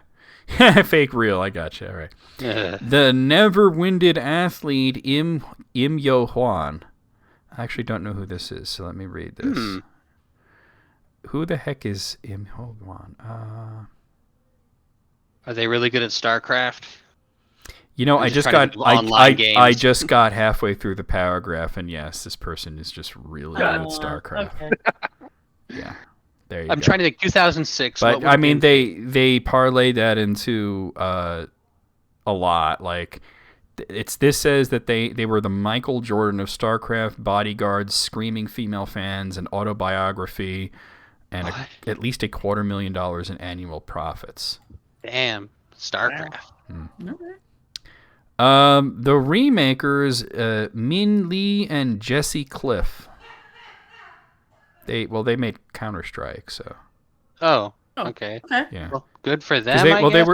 They were Counter-Strike started as like a Half-Life mod, and then they made it, and then it became official. So it was CS:GO came out. It was not the first example, but it's one of the biggest examples of a fan-made mod becoming an official game. We had an arcade in a mall, and it converted into kind of a LAN party place where they were playing nothing but Counter-Strike. Oh my god! So this person has the dubious title given to them by MTV of the Sex Spotter. Their name is Patrick Wildenborg. Oh my! Patrick. So sultry. He's the one that found the hot coffee thing. Oh, okay. Yeah. Well, good for them, I guess. Yeah. And the last one is the unwelcome guest, Peter Ludlow. Who the hell is... So he's a University of Michigan professor. Oh, apparently he's a piece of shit griefer from The Sims Online. Oh. Yeah. Well... that doesn't exist anymore. He was so much of an asshole that they actually banned him from The Sims Online. Good. Bet the prick deserves it. You wouldn't expect this to be a university professor griefing people in a game like that, you know? Today's college lesson is how to get banned from this. I didn't even know there was an online Sims game. So weird. Yeah, You know what? It's called Second Life. It was a very great list, but looking back on it now, this is aged like yogurt. I mean, also a bit cringy with the names. Yeah. That was it's MTV. What do you expect? You know, he's like a fine milk. We had a wonderful thing to stick it to the man. It was called rock and roll, and then the man ruined it with something called MTV. Yeah, that 3 out of 10. 2 out of 10. Yeah. I'm 2 out of 10. Yeah. Kennedys were right. Dead Kennedys were right. MTV, get off the air. Get off. Yes. So here's one from Alice. It's from YoLevins.com. No idea what this is, but it's 10 horrible 90s dance crazes. Oh boy. I know of a few of those. So hey, Macarena. Yeah, I haven't looked at this, but the Macarena has to be on here. It was cringy back then, and it's nostalgic cringy now. It's bad. Jesse and I sharing the brain cell there for a moment. Yeah. All right, number 1, the hammer dance. Oh, with the legs to the left. Yeah, then, yeah. Ho, right? ho, ho, ho, ho, yeah. Yeah, I mean, you needed the big parachute pants to make it work. Otherwise, you just look like an asshole. You can't touch this, you know? Number 2 is what is this? The Las Ketchup? All right, hold up. Fucking ketchup For starters, dance. What is this? That wasn't 90s. No, it's not, actually. That is early 2000s at best, because I was a junior in high school. I don't know what this is. No, already failed. Oh, I know the ketchup song. It's just stupid. It's stupid. The last. Wait, let me Google this. We'll find out what year it was. So there's actually some very interesting backstory about the ketchup song. This says 2002. Yeah. So for starters, not 90s. Not 90s. No. But the words of the song are basically, it translates to these people are at a club and there's a hot guy and he's like, "Oh, I know the DJ. I'm going to get them to play a song." Mm-hmm. But the chorus of this is basically him trying to reiterate the chorus of Sugar Hill Gang. I said a hit, hop. Oh, you mean the Rapper's Delight? Yeah, so it's him trying to do Rapper's Delight, but sung by people who have no idea what they're saying. So it's just. I said a hit. Fascinating when you actually figure it out. This sounds bad. No. And there's a dumb little dance that goes with it. Yeah. Okay, it sounds like a bad dance craze, but it's also like not 90s, as you said. It came out in 2002. So, number 3, the Macarena, of course. Of course. Sure. Dumb. Oh my god, I remember this one. Number 4, the Rump Shaker. Ooh. All I want to do is zoom, and a boom, boom. It was so... Boy, that disappeared real fast, though, didn't it? 1993. Yeah. Turns out nobody wants to zoom. Yeah. Or boom, boom. Well, at that point, everybody was down with OPP. Yeah, you know me. Number 5 is the Hamster Dance. Not to be confused with Hammer Dance, but the Hamster Dance. That is solidly 90s. Wasn't that the 2000s? I thought the Hamster Dance was... it was 1996. Yeah. It is one of the earliest memes. It was one of the earliest like viral websites. You just go to the website and there was these little dancing hamsters. It played a dumb little song. No, that's the Crazy Frog that you're doing. No, that's the That's Axel F. Yeah, but Crazy Frog did that. Well, Crazy Frog did a bunch of shit. I think we're all the hamster dance is the only. This says the instructions for doing the hamster dance are vague at best. Stomp your feet is almost immediately followed by you don't even have to move your feet. Okay, number 6 is the Jiggy. Like getting jiggy with it. I guess. Okay. I guess. What move was it though? Getting jiggy with it. I don't know. You just imitate whatever the hell Will Smith was doing in that video. Yeah. I don't think there was a dance craze associated with it. No, the song was popular, but nobody was doing the jiggy. It's your parents saying, "I'm getting jiggy with it now." Okay, so number 7 is, and they had the opportunity to do the funniest thing ever, and they failed. But number 7 is 5, 6, 7, 8. This should have been number 4. It should have. Because then it would have said 4, 5, 6, 7, 8. It's by steps. Yeah. Is this guy English? I have no idea. Because that was not a thing in the United States at all. Yes, it's British. Okay. They were trying to do like another Cotton Eye Joe, really. So it didn't really. Oh God, rednecks. Yeah. Ugh. Yeah. With an X because it's number 8 is Stop Right Now. Thank you very much. Yeah, well, that's just lyrics to the song. Spice Girls. Yeah, that's just that. You're right. That is just lyrics. That's hardly a dance craze. Yeah, it's not a dance craze. Maybe a dance move. Did I tell you I met the Spice Girls? No, you haven't. You met. I mean, you met a lot of celebrities. So. I've met a lot of celebrities. The Moogle Master here said, "Why do I remember a lot of these? Is because you're cursed to remember the '90s, I guess." Yes. I think Moog is still trapped in the '90s. He's still using the 56. Get out of there. Well, his 28.8K modem. His router is a sweet potato. I mean. We love Moog. Okay, so number 9, and this is barely 90s because this was 1990, is the Bartman. Oh, geez. I would have to say that they tried to make this a dance craze. Yeah. It didn't exactly... It was a forced meme. Yeah. That's so 1991. But it was 1990. Yeah, it was 1990. You know Michael Jackson wrote that song? Did he? Unsurprising. Yeah, he did. He did write it. Number 10 is the Carlton Dance, and now Alice shall rage. Oh, no, I'm sorry, not Alice. Almighty Santa shall rage. Why is that? Running in the... I know that Running in the 90s song. Like somebody doing a dance move on a TV show. To a not 90s song. Yeah, but people were totally doing the Carlton Dance. Yeah, they were. Yeah. And I know Alfonso Riviera still does it from time to time. I saw a video of him doing it on Dancing with the Stars, which is goddamn delightful. He did it at a celebrity golf tournament. Aww. Good for him. Yeah. I like him. I'm going to say that doesn't belong on here because it's not horrible.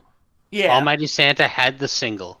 I'm going to give it an 8. I'm taking off a point for the Carlton dance and another point for one of them not being from the 90s. I'll give it a 7. Lucky Yeah, number I'm thinking 7. I'm kind of feeling Slevin as well. 11. 11. Okay. I'm being very generous, but Rage. Okay. All right, what is this from CB? Oh god, fucking CBR. Okay. Grim Icky, the 20 strangest comic book covers from the 90s. Oh. So in the 90s there was sort of this like crazy thing where the weirder you made the cover, the more it sold. They were putting Also, everybody looked so jacked. Comics got really edgy in the 90s. Well, here's too. the thing. Yeah, they're not so much talking about the artwork or the sort of designs and stuff, but just the weird cover gimmicks that were very popular in especially the mid to late 90s. They had the hollow foil and the die cut and all sorts of weird shit like that. So, yeah. I get it now. Okay, so number 20 are the hologram Spider-Man covers. Those look cool. They were cool though. But there were a lot of hologram covers. Yeah. And I have to say that the ones that they posted, the example they're using here is Spectacular Spider-Man. You know what? I'm just going to put this on screen so you guys can see. Spectacular Spider-Man 199. I have this fucking comic.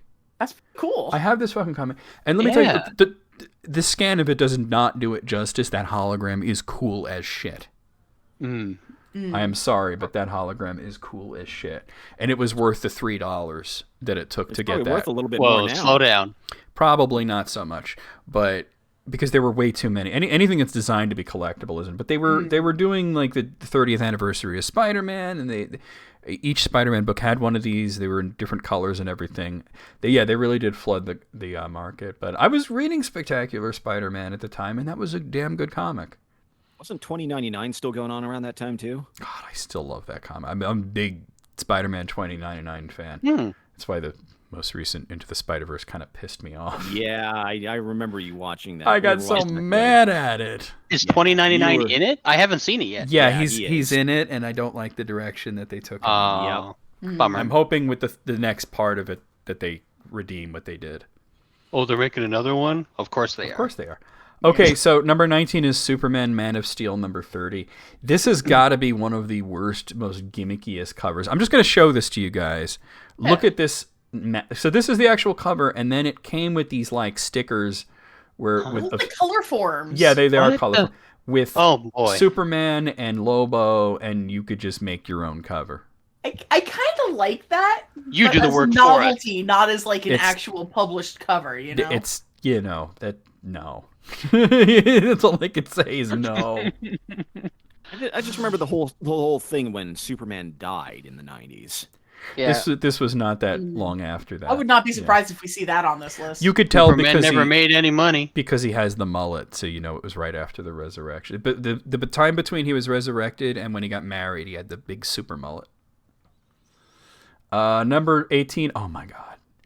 The absolute worst cover gimmick that I remember was where DC just took it a step too far with Eclipso the Darkness Within number 1, where it shows Eclipso holding his gem, but affixed to the cover there was like an actual like shitty little gem. Oh, like a fake plastic kind of thing? Yeah, exactly. Oh. And I just remember the letters that came in that they were publishing, just calling them out for like that was the dumbest fucking gimmick ever. I kind of would have liked it because I like the tactile. Yeah, but it when I here, let me put it on the screen just to show you how shitty this gem is. Wow, I think I found that pretty princess. That's pretty shitty, right?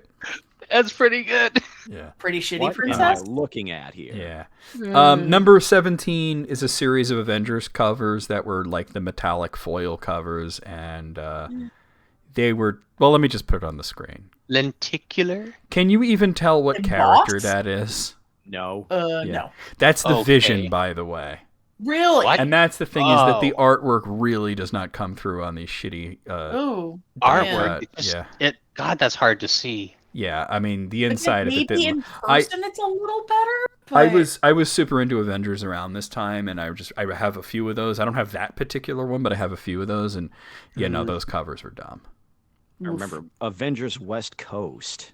That was a fun comic, though. It was. I kind of lost track when I was getting sidetracked into the more radio side of things, but yeah, it was cool stuff. Number 16 is from Megalith number 3. Now, I've never heard of this comic, but apparently, they, as a gimmick, they made the cover out of a material called, where it said it, Tyvek, which is You mean the shit that I wear when I'm going out into the field so I don't get poo water on me? Yeah. So they basically gave it a raincoat. Nice. Yeah. Interesting. So yeah, we use that stuff because it is like extremely. It's not permeable, and you can't get like. I mean it's so the idea was that you can't fuck up the comic because it's like it's barely flammable. You can't really tear it. It's resistant to chemicals. It's just very, but things won't soak into it. But like, what do they think that people are doing to their comics though? Whoa, what are they doing? But it's just a little too far, right? Radioactive Man #1. So sell it to you for $100. Number 15, Blood Strike #1, which this is this Rob Liefeld that is weirdest. Layfieldiest? And they had this thing where it was a black and white cover, and they had these weird blood stains, right? And that if you rub the blood stains, they would kind of go away for a little while. Interesting. Just rub the blood. Just rub it. Rub the blood. Like, this is definitely it's kind of very one of the more gimmicky ones we've seen so far. But who's sitting there like, oh, look at that, it went away. All right, it's back now. Oh, it went away again. Like, come on, what are you doing? That's gimmicky. All right, number 14 is Daredevil number 321. So let me just show what this looks like. It's all black. You see what he sees. Well, no, this is what it looks like, and you're thinking, well, it's an artistic choice, but it doesn't look like. So the thing is that it glows. You can't tell that from the scan, but it. Oh, I love glow in the dark. Yeah. But it's day glow. Oh, I like day glow. Day glow, but yeah, day glow. It can be kind of blinding too, though. Well, I'm already halfway there. Oh, snap. Just unnecessary, Mm-hmm. Number 13 is Superman Forever, the one shot. So it was a pseudo hologram, I would say. It wasn't really it wasn't a hologram like the Spider-Man one where you look at it at different angles and you can kind of see how it's three-dimensional, but it was just two different images where it kind of looked like if you turn it, it looks like Superman, like Clark Kent's ripping the shirt open to reveal it, but is it more like lenticular? Yeah, lenticular is the word I was looking for. Lenticular. Yeah, but the thing is, like, if you're looking at it like just straight on, it just looks like a mess. Just a hot mess of everything at once. Yeah. And yeah. Number 12 is Batman number 530. I don't remember this one, so let me read what the heck's going on here because it looks like just a normal. Other than the artwork from Doug Munch, who he should not be allowed to draw Batman, but. Made out of real bat. Yeah. Oh, apparently the green ink they used for the background was like fluorescent. Oh. So it was another glowing thing. Cool. But it was the background is glowing, not Lazarus Batman. or something. Yeah, I don't know. Just what you want to pop out, the background. Yeah, exactly. Number 11 is Sleepwalker, number 19. So, okay, I don't know if you guys remember Sleepwalker. He's this shitty C-list superhero, right? I had one comic from him, and that's because it was free at this comic store. So, I had one, but it was like Spider-Man was in it, so I was like, let me check this out, but it wasn't very good. But, so it's basically just his face, but the idea was they wanted people to cut it out and make a mask out of it. Oh, like the back of a cereal box? Yes, exactly like that. Yeah, cut up your comic books. But imagine that, but with the material that makes a comic book instead of a cereal box. No. But here's the thing, though. So that was, what year was this? This was 1991. A few years later, because that was Marvel did this. That was a Marvel comic. A few years later, I want to say around 95, 96, DC did a whole thing for like every single one of their comics in October had the character's face like that, like for a Halloween mask. Oh. So it was every single one, right? And then the next month after that, Marvel put out an issue of Deadpool with his face like that, and with the word bubble that says, "Hey, look, it's my head." Like they were making fun of DC for doing that, but DC was just ripping off what Marvel had done.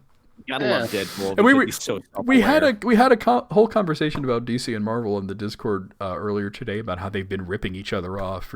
Because EB posted a whole thing about that DC has this character named Estrano, which is Spanish for strange. And he's a ripoff of Doctor Strange. And I'm like, why does DC need a ripoff of Doctor Strange when Doctor Strange is a ripoff of Dr. Fate? So it came off like their own Strange. It's like an Ouroboros ripoff. Well, it came off like Dan from Street Fighter, because Dan was making fun of like Ryo from Art of Fighting, who was a ripoff of Ryu from Street Fighters. You know what I mean? Yeah, they're just all ripping each other off. Yeah, it was clearly a joke. Number 10 is Ghost Rider. Number 15. All right, what's going on here? It was actually on fire when delivered to you. It's another glow in the dark one. Yeah. Look into my eyes. It's a really cool art, though. It just didn't need to be... Here, let me show it. I mean, it's pretty cool. Oh, I didn't click it. There we go. I mean, that's pretty cool, right? As far as a 90s Ghost Rider drawing goes, I could tell that's pretty cool. Here it says it's Mark's text area. He was known for drawing like Sabretooth and shit, but... I mean, Flaming Skull, you can't go wrong. Yeah. This is true. This is true. Number 9 is Exo Manowar number 0. It just had that metallic look because, you know, Exo Manowar, I don't know if you remember, is from a comic company called Valiant, and they were like, well, what if we did Iron Man but really bad? Pretty much. Yeah, there was I only know about the video game. That was the both of them, Iron Man and Exo Manowar, yeah. Yeah. And that game wasn't very good either. No, it wasn't. So just imagine this like really shitty Rob Liefeld-esque drawing, and that it looks like it's metal because they made it shiny. Cut off at the feet again. As a gimmick, that's a pretty tame one, frankly. It's pretty tame, yeah. Yeah, it's. But I think what makes this number 9 on the list is how flooded the market was with this. You know, like you couldn't escape Exo Manowar number 0.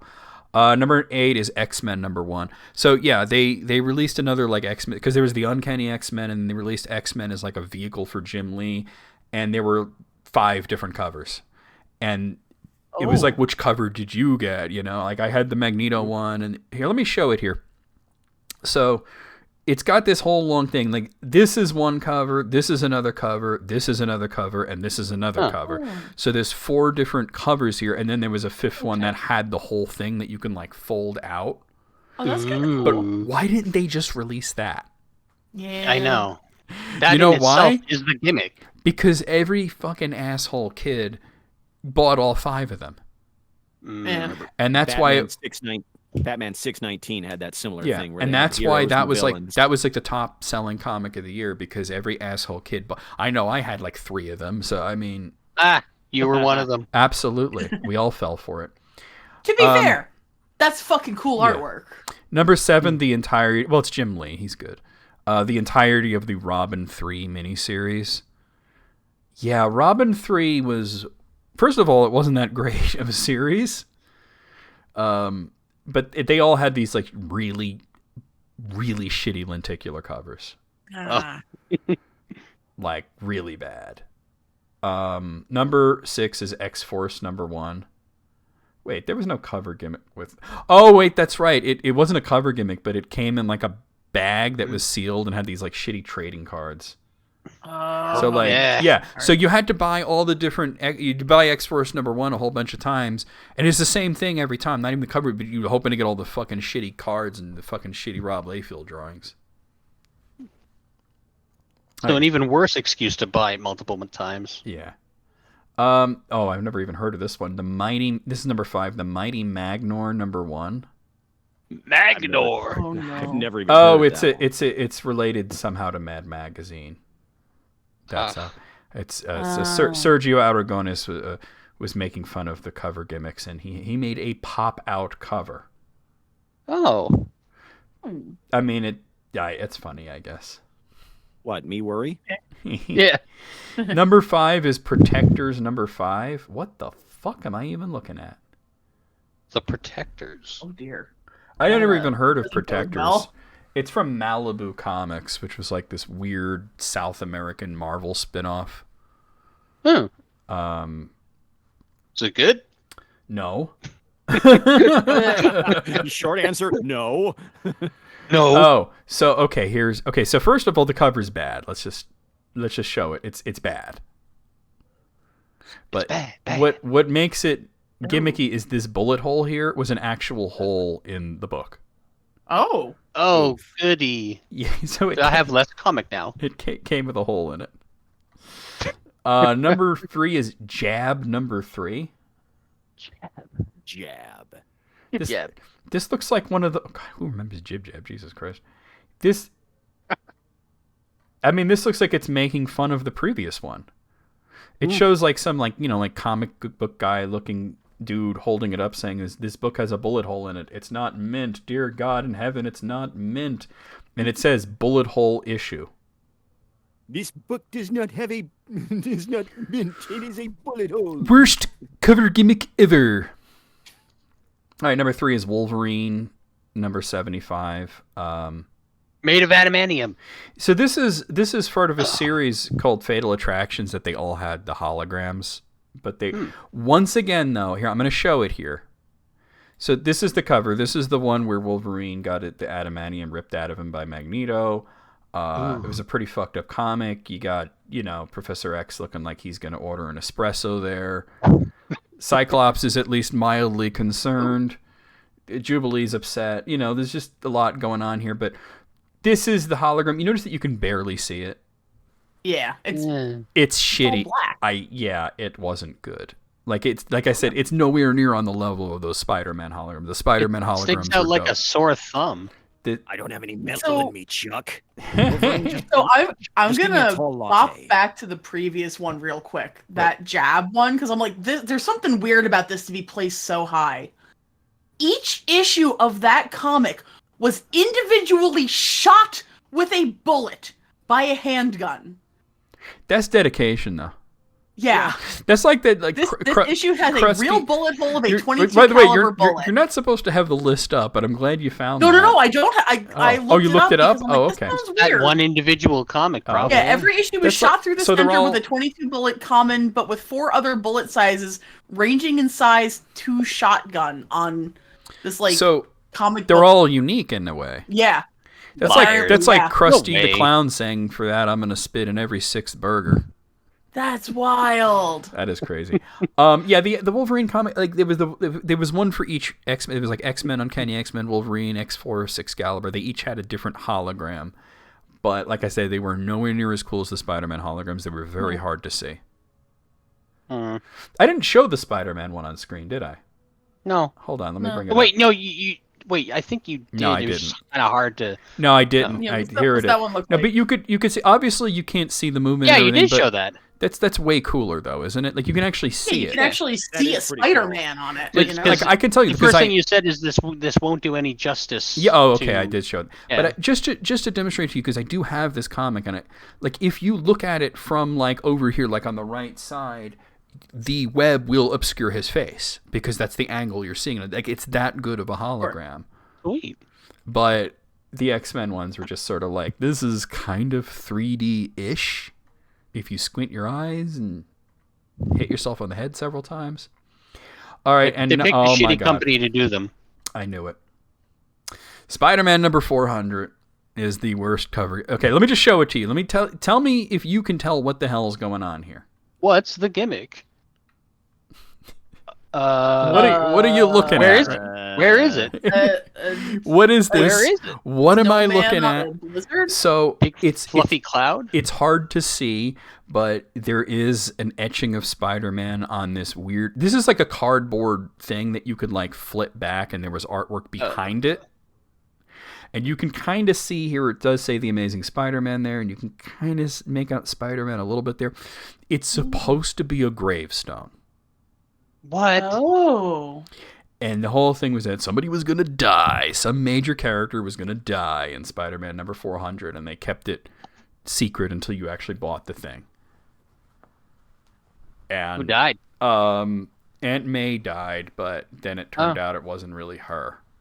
Oh, it was it turned out that Aunt May had been kidnapped by the Green Goblin, and that he replaced her with like literally an actress who was playing her. And the actress like literally fucking died. Oh. Like she didn't pretend it, like, and Spider-Man thought his aunt died, and it was a whole thing. Literally, they wrote it as Spider-Man's aunt died, and then later they changed their mind, and that's what they came up with. Of course, it's comics. Yeah. Spider-Man went to Mephisto. Yeah, they couldn't have like Doctor Strange show up and wiggle his nose, and she pops back to life. No, they had to do some weird shit. One more day with an actress who was given surgery to look like Aunt May, right? Yeah, I have that comic. It's bad. I mean, the cover's bad, you know? Yeah. I mean, what next? They're going to bring back Uncle Ben? They kind of did that once, but he turned out to be like a robot or something. That was the 90s as well. Sweet. Yeah. No death of sad sack. Out of, what was this, 20? You know, like, honestly, there's a few comics that I have downstairs that are far worse cover gimmicks than some of these. Like I have this one Venom comic where it's just like his face, but like it's, I don't know, like the comic itself is like itchy, like you touch it and it's like rough. Oh yeah. There's a lot of weird shit out there. I'm gonna say disappointing. 12 out of 20. -2 Maroons. Oh. I think some of them were pretty like fun gimmicks. Yeah, but we're looking for the weirdest, strangest, Yeah. and this barely like scratched the surface of how weird it got. Yeah, maybe, I don't know, like a 14. Yeah. All right, Moogle. Oh, Wayne, what were you gonna? Oh, this is probably one of the weirdest things I had witnessed. I mean, all those gimmicky comics. I mean, I think about some of the gimmicks that they we pulled, ate it up, though. Yeah, we did. We ate it up. Death of Superman, Nightfall. I mean, the death of but those were gimmicky. Surprised to not see Death of Superman on this list. But that was it's like the weird gimmicks. But hold on, no, that's a gimmicky comic story. They're going by just the covers. Okay, that's fair. You know what I mean? So I'm gonna give this 11 out of. Yeah. Okay. I'm giving it a 10. Moogle, right down the middle. There you go. Moogle sent in this list from Screen Rant. It's the 10 hilariously horrendous video game soundtracks. Oh boy. Ooh. Okay, first up is Yoshi's Island DS. You know, I have this game and I've played it and I don't remember the soundtrack. Was it bad? Like, maybe that's the problem. You don't remember it. Yeah, but forgettable is a lot different from, what did they say? Hilariously horrendous. Hilarious. It's a laugh riot. What's wrong with Yoshi's Island DS's soundtrack? I don't know. I don't know. Crazy Bus is on here. That's my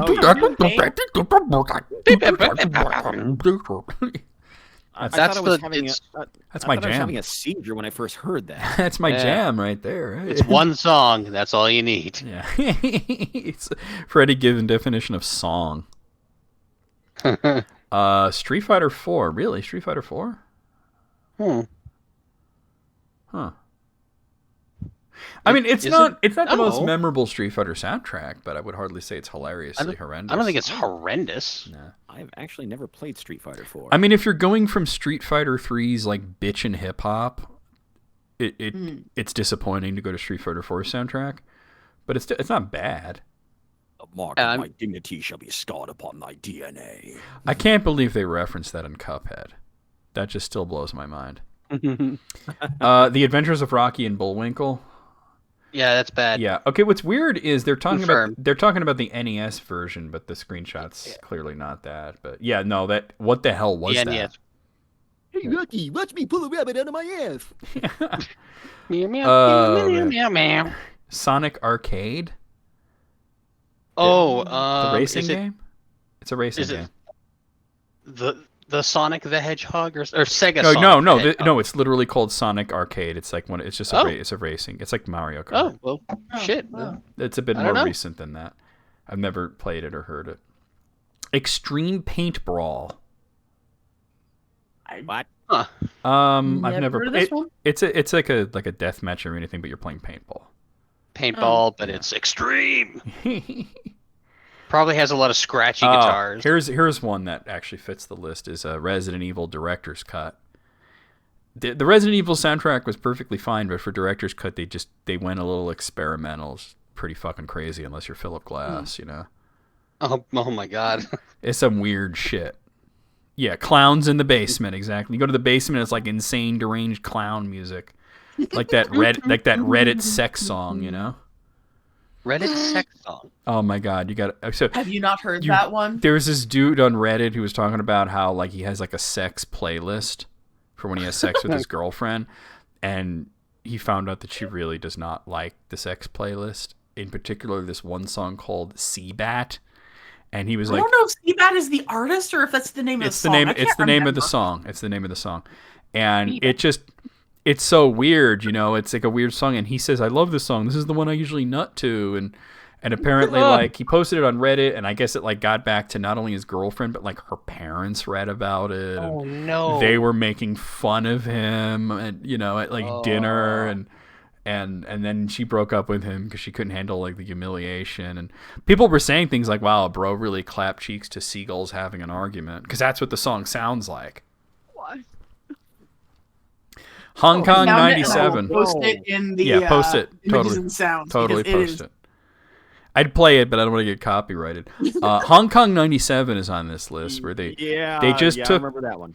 They took this Chinese pop song called I Love Beijing Tiananmen, and they took a 5-second sample of it and put it on repeat, and that's the entire soundtrack. No. It's a bad loop, man. I remember your video, and you went absolutely insane when you did that. I can't agree with this one. I know why they're putting it on here, but I can't agree that Final Fantasy 13-2 belongs on here.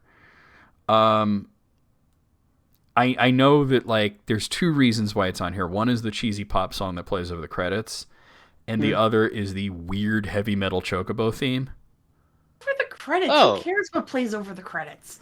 But yeah, I mean they're talking about like mostly they're bitching about the heavy metal chocobo, you know. I could hear that chocobo song done in a.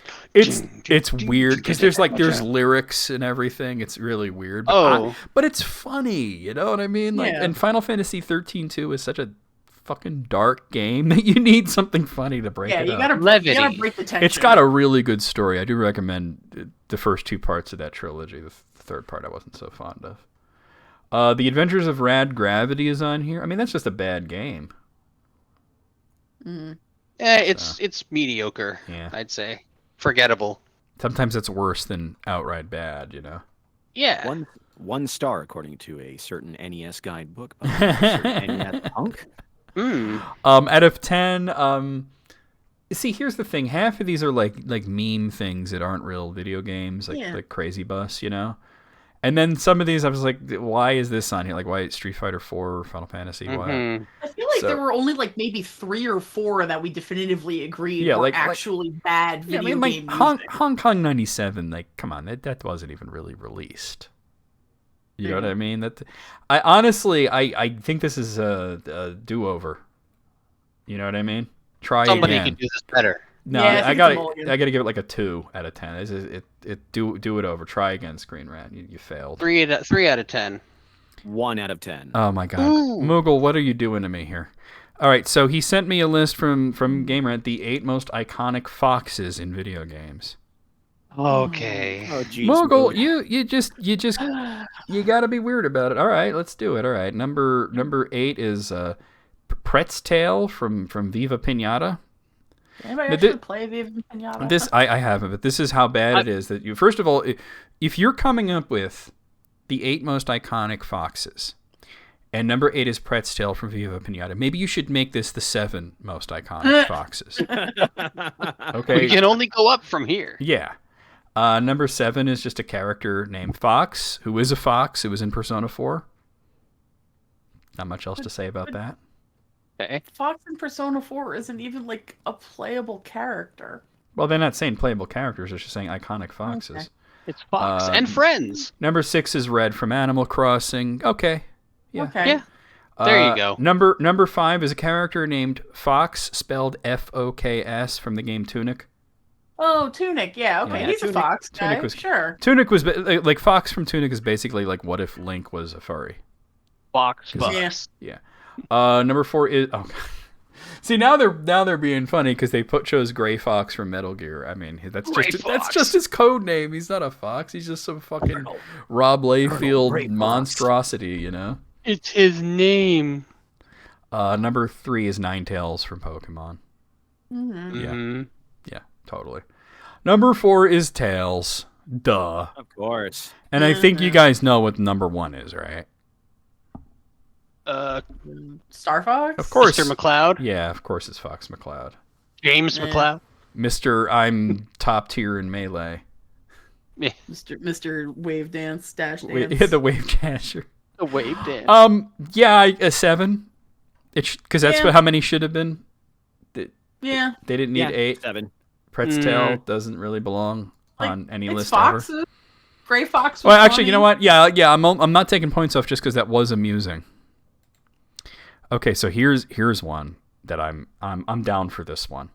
This is also from Screen Rant because Moogle wants me to suffer today. But it's 25 of the worst book-to-movie adaptations ranked. Ooh. Okay. Now, just off the top of your heads, can you guys think of a book that got turned into a movie and it didn't turn out so hot? The Da Vinci Code. Oh. Was that a bad adaptation or was that a bad book? Yes. The answer is yes, yeah. I mean, I'm going to be honest. The first thing that pops into my head is The Dark Tower. Ooh, really? Yeah. Haven't seen it. I fucking love those books. And I went to see that movie, and I'm not sure what I was expecting, but it wasn't that. I was expecting a series, and that movie... I was not expecting them to attempt to shove 7 books into one movie. Uh-huh. Wow. Make it 7 movies. They could have just done The Gunslinger, right? Like, yeah. That would have been a good movie. You had great talent there. You know, you had Matthew McConaughey and Idris Elba. I mean, all right, but let's see what's on this list. At number 25, we have the 1984 version of Dune. Yeah, it's that's a guilty pleasure of mine. Well, David Lynch's Dune. Yeah, I feel like that bad. is very definitely... Here's the thing. As much as you might like the sort of campy, so good it's bad sort of thing, like it's judging it as an adaptation of the book, it's trash. Okay, that's fair, I think. It's trash. The new version of Dune is good. Yeah. Oh, I haven't seen part 2 yet. But everybody tells me it's even better. Number 24 is John Carter. Oh man, I actually declined to watch this because I had just read like the whole series, and then they said, oh, there's gonna be a John Carter movie from Disney, and I watched the trailer and I was like, you know what, I'm not putting myself through this.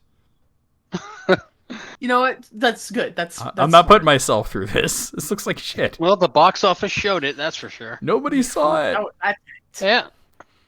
I mean, some people have said that it was a bad trailer problem. But that's like, Disney should know how to put their best foot forward, I'm just saying.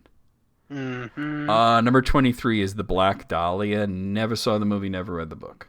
Yeah, no idea. Yeah, I don't know. But isn't that like about some serial killer? Yeah, I think so. It is. Yeah, Black Dahlia Murder. I know it more for the band name. Number 20, number 22 is The Time Machine. Well, first of all, there's a time and a place for a movie based on the Time Machine, and it was like the 50s. Mm. When the book was a little more hot. Yeah. This one come out? I don't even remember it. This is the one with the Morlocks and Orlando Jones. Yeah. Yeah. Legolas was in it. Number 21 is The Great Gatsby. I actually like this. Which version are we talking about? The one with Leonardo DiCaprio. I don't even like one I haven't seen. I don't even like the book, but I like the movie. I thought it was I like really the book a lot. mediocre. I know you like the book. I actually don't like the book, but I thought it was a good film. I haven't seen that one yet. Yeah. I've seen a bunch of them, like one from the 50s. It was decent. It was weirdly anachronistic and but they did a great job with like all the opulence and the satire. I like the book, but I'm just kind of like on the movie. Like I don't think it's terrible, but I don't think it's great. Meh. It sounds like the more you like the book, the less you like the movie, and the less you like the book, the more you like the movie. Uh-oh. Number 20 is Bonfire of the Vanities. I never saw or read this. That was not a great movie. Yeah. Number 19 is The Girl on the Train. I saw that one. I didn't know. Did they give it a different name as a movie, or is it the same? It's called The Girl on the Train. All right. I don't know. I don't know. I didn't even know this was a book. It didn't look interesting to me though. Oh well, here we go. We're doing a 3 movies in one here because number 18 is The Hobbit. Oh yeah. So, I demonstrated this recently on my YouTube, and I'm going to demonstrate it here again because I always have these not too far from me. I'm going to switch over to this screen here. Okay, this here. This is The Hobbit, right? This book that's twice as thick is The Fellowship of the Ring. Yeah. How did this become 1 movie and this became 3? Yeah. They really stretched it out. What? Money. Yeah. What happened? They took this simple fairy tale and they turned it into the Temu version of The Lord of the Rings. I would rather watch the 1977 adaptation. Any of the day, Rankin any Bass day, one. any Yeah. day. The cartoon ruled. Okay, I will say that the first one was very good. It started off strong, but they ran through about half the book in 1 movie, and then there was 2 more movies to go. And Meaning that it should have been 1 movie. it definitely What should a have been 1 novel movie. concept. And I will say I will defend it on one thing. Martin Freeman was perfect as Bilbo Baggins. Yeah, Okay. he was. He was the perfect Bilbo. But yeah, the desolation of Smaug. That part where they dumped all the gold on him and then he just shook it off like a wet dog. What the fuck was that? What was going on? I'm reading audiobooks and all that stuff, and I always thought if I actually have to read erotica, I want to do it in the Smeagol voice. Oh no. Oh no. Oh no, we got to move on. Number 17. I've never heard of this. Paper Towns? Oh, that's John Green. Who's John Green? Yeah, who's that? Vlog Brothers. Okay.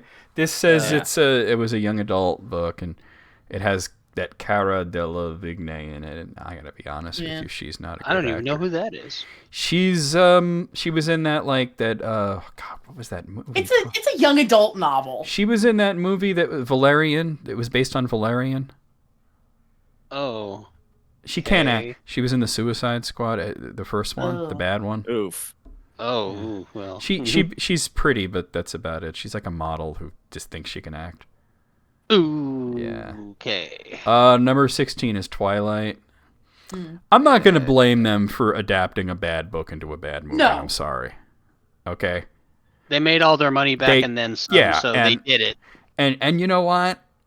Everybody that was involved in this hated it. They've all disavowed it. They've all moved on to bigger, better things. Yep. We could beat the dead horse all day, but whatever. Can't wait for the reboot. Oh, God. Whenever that is. Who would you get to be in? Like, who would agree to be in a reboot of Twilight?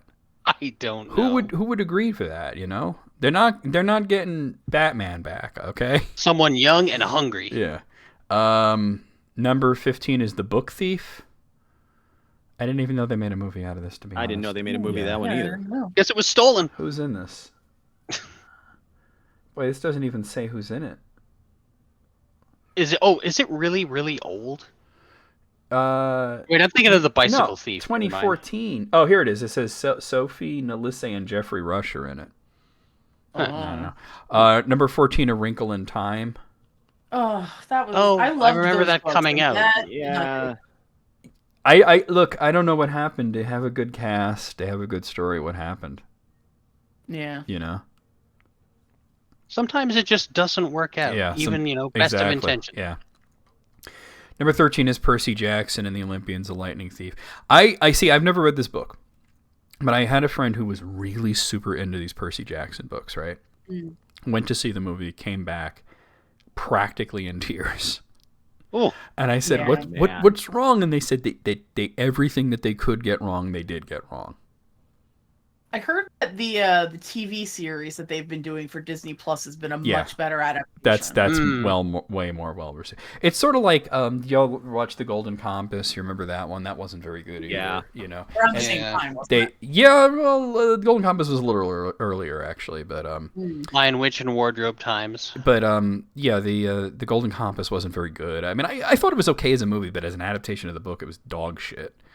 And then they did the show on HBO. 3 seasons. It was awesome. It was so good. Number 12 is The Time Traveler's Wife. I thought people liked that movie. That's what I heard. I thought really forgot about that one. I thought people were into this. Wow, whatever. Number 11 is The Giver. I thought that was the goat. Yeah, it wasn't very good. It's another young adult thing. I actually read this, and I read the book. No good.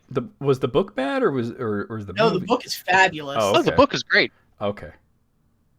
Well, they got a good cast. I don't know. Once again, like, what the hell happened, right? I guess they had a bad script. Number 10 is The Lovely Bones. So here's what I understand. People who see this, not having read the book, tend to like it, and people who've read the book tend to hate it. So it might be good movie, bad adaptation. This sort of that in itself could be a category. Yeah, it sort of introduced everybody to that actress, Saoirse Rowan, though, that's in everything now.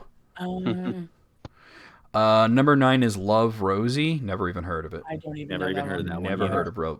This came out in 2014. Oh, Lily Collins is in it. Oh, I like her. All right, well. Number 8 is A Walk to Remember. Oh my god, I didn't know it was a book. I didn't know it was a book. I didn't know it was a book. It's the schmaltziest of Oh my schmaltz. god. I felt like I was chewing on a candy cane the whole time.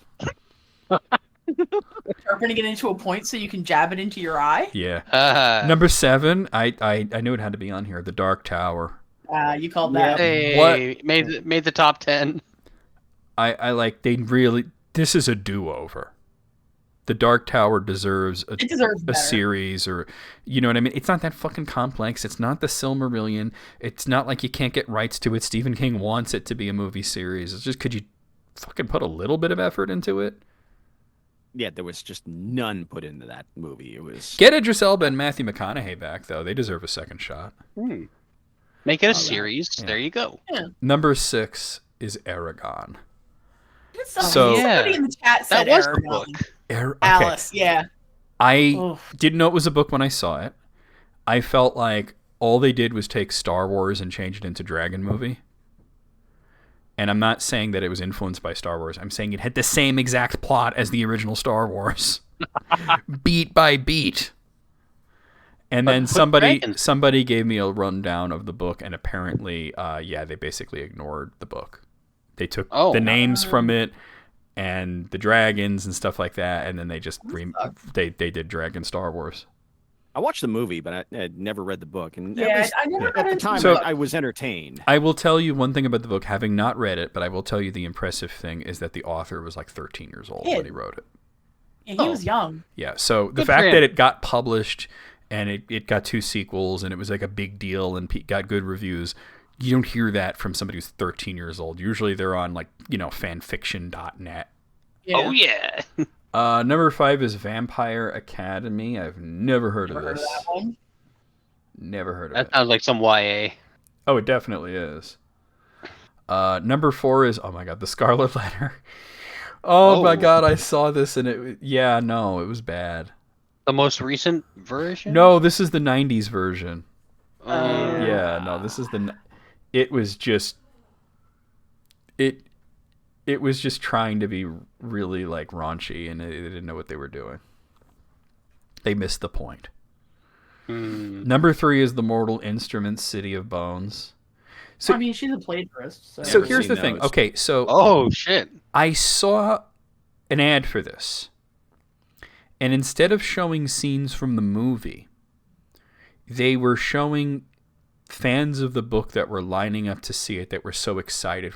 Like, they were basically trying to inform you that yes, this is a very popular thing, and that was like a big red flag for me because I'd never heard of it in my life. Mm. And they were basically playing up like it was an event, like it was going to be the next like fucking Harry Potter or something. And I'm like, I've never even heard of this. So I believe, as the story goes, that the author of this book was a big name Harry Potter fanfic person. That sounds about right. And I believe this may just be that with the serial numbers filed off. But also, this is the second bad book adaptation on the list that stars Lily Collins. Uh-oh, we got to type. I know. Number 2 is All the King's Men. I actually never watched this. It didn't. No idea what it's about. It's like a political thriller. Yeah. Number 1 is the Divergent movie, the Divergent series. Oof. Oh. Yeah. Oh, just the whole series. Yeah, I mean, well, they did it for a few of these. Like, we had all of Twilight in there and all of The Hobbit. Yeah. And I mean, yeah, that's I've never seen it, so I know my mom watched these movies and she said they were fun, but she's never like read the book or anything. I have no idea, to be honest with you. Yeah, those all came out as all the same kind of like. It seemed very bland to me. Yeah.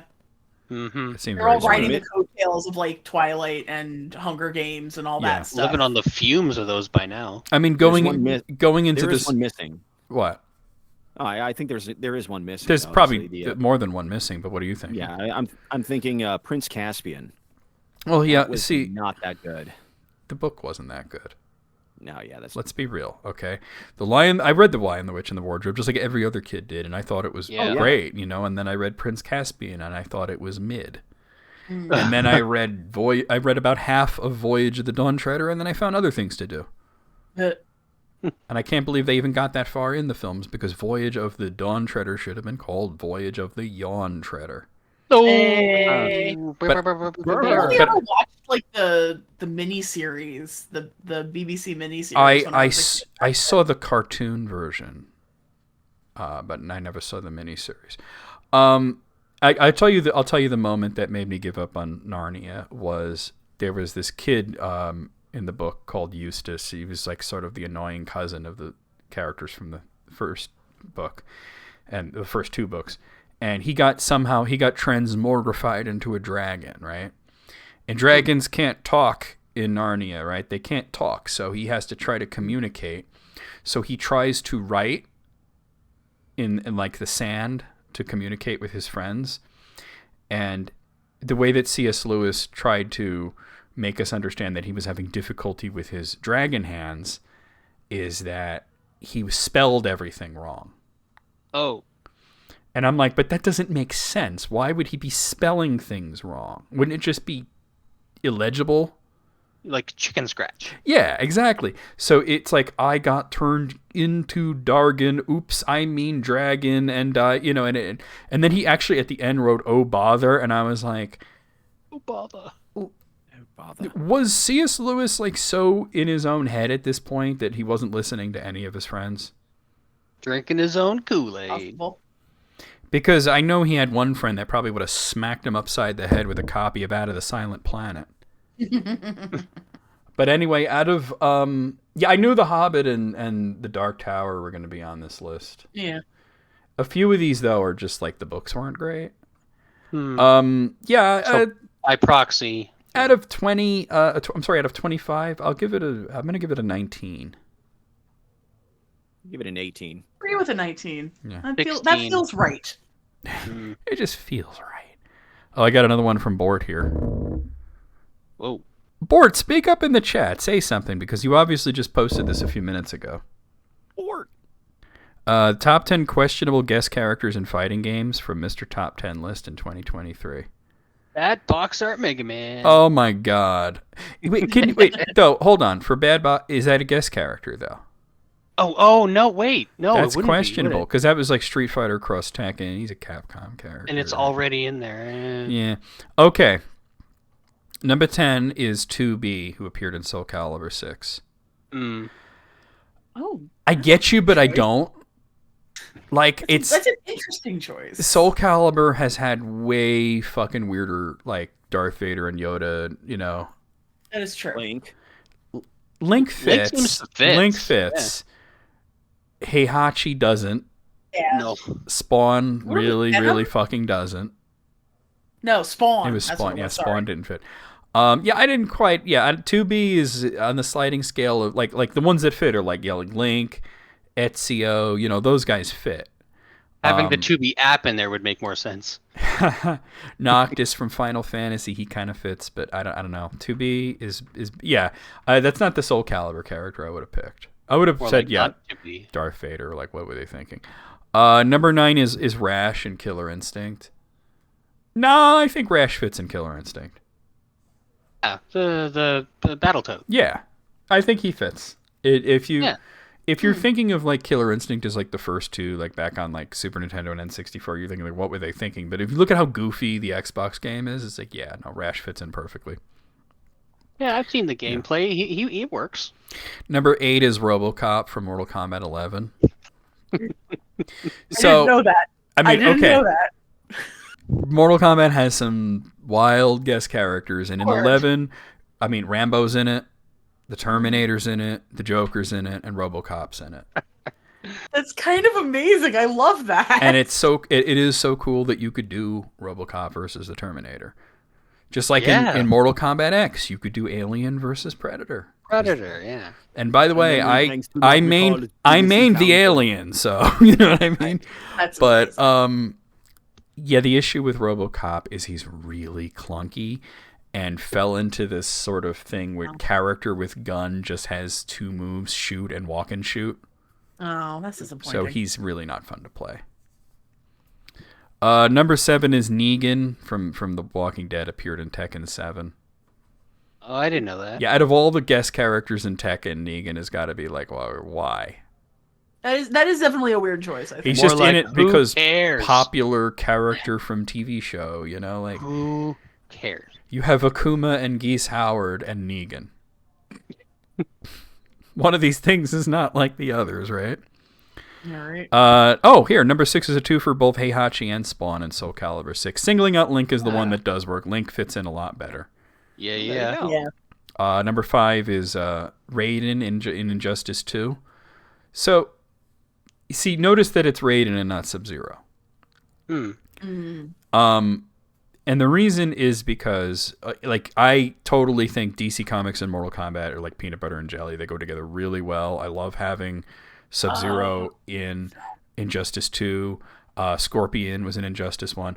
The problem with Raiden is that he sucked. Oh. He's just a shitty player character. You can't do anything with him. And here's the worst part. He's got the coolest super in the game. That's disappointing. But you can't make anything happen. I started playing as him, and I'm like, I'm playing through the ladder, and I'm like, no, Raiden seems fun. And people are like, he's like the worst character in the game. And I'm like, really? And once I get past like 2 fights and the difficulty starts going up a bit, and I'm just like, I'm getting hit out of my combos, and I'm like, okay, that's not actually a combo. I'm just like, what this shit? Oh, hey, Jazzmaster, ain't seen you in a bit. How you doing, man?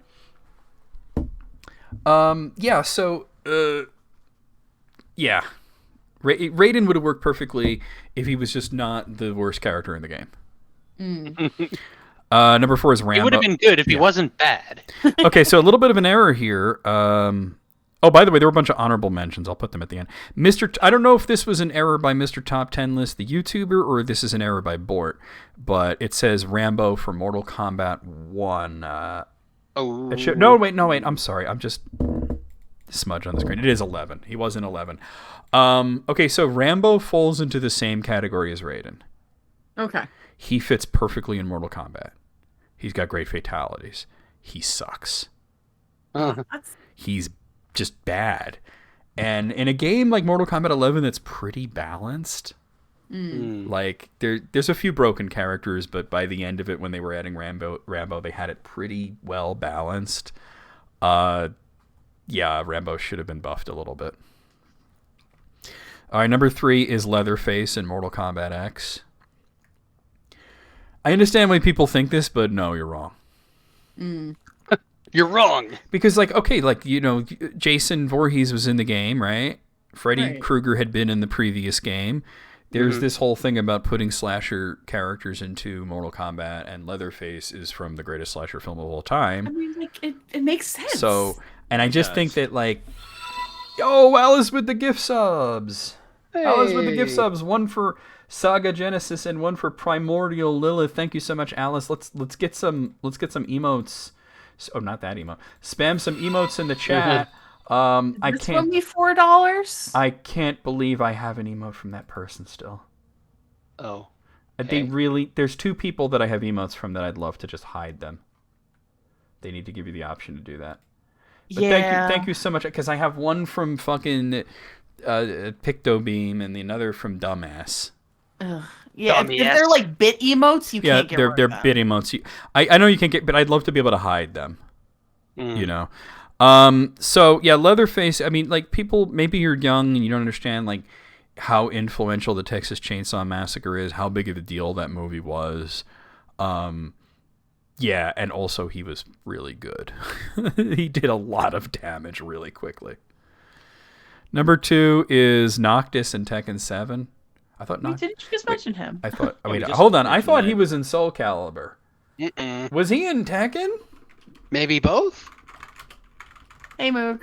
Wait, hold on. Was Noctis? Okay, Noctis was in Tekken. Was he in Soul Calibur as well, or am I tripping? He's in both. I had no idea. Funny. I had no idea he was in Tekken 7. Dude, he's a Final Fantasy character. He doesn't belong in Tekken. That's weird. Did he belong in Soul Calibur? Yeah, he probably like uses a sword. Soul Calibur makes a little bit more sense. It makes than way Tekken. more sense. Look, if you're going to put a Final Fantasy character into Tekken, hello, Tifa. Somebody that punches and kicks. Punches and kicks. That's weird. I had no idea Noctis was in Tekken 7. There's so many characters in Tekken 7, you know? All right, and number 1 is... It's from Street Fighter Cross Tekken, but it is not Bad Box Art Mega Man. Oh. No, and it's not Pac-Man either. It's Cole McGrath. I forgot he was in it. Who? Cole McGrath from... He was in that game, that superhero game. God, what was that called?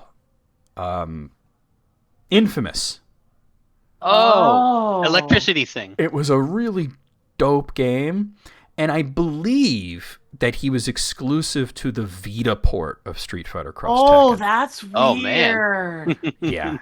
So PlayStation 3, Xbox 360 didn't get this character, I don't think.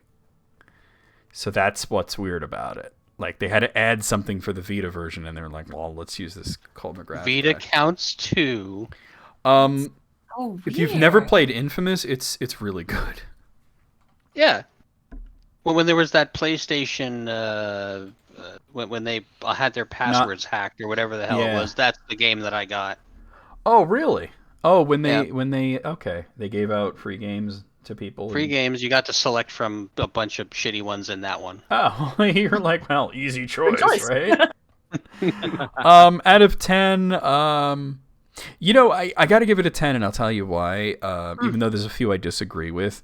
I can't off the top of my head think of one that really should be on here, but I can think of one, but it's beyond stupid, so.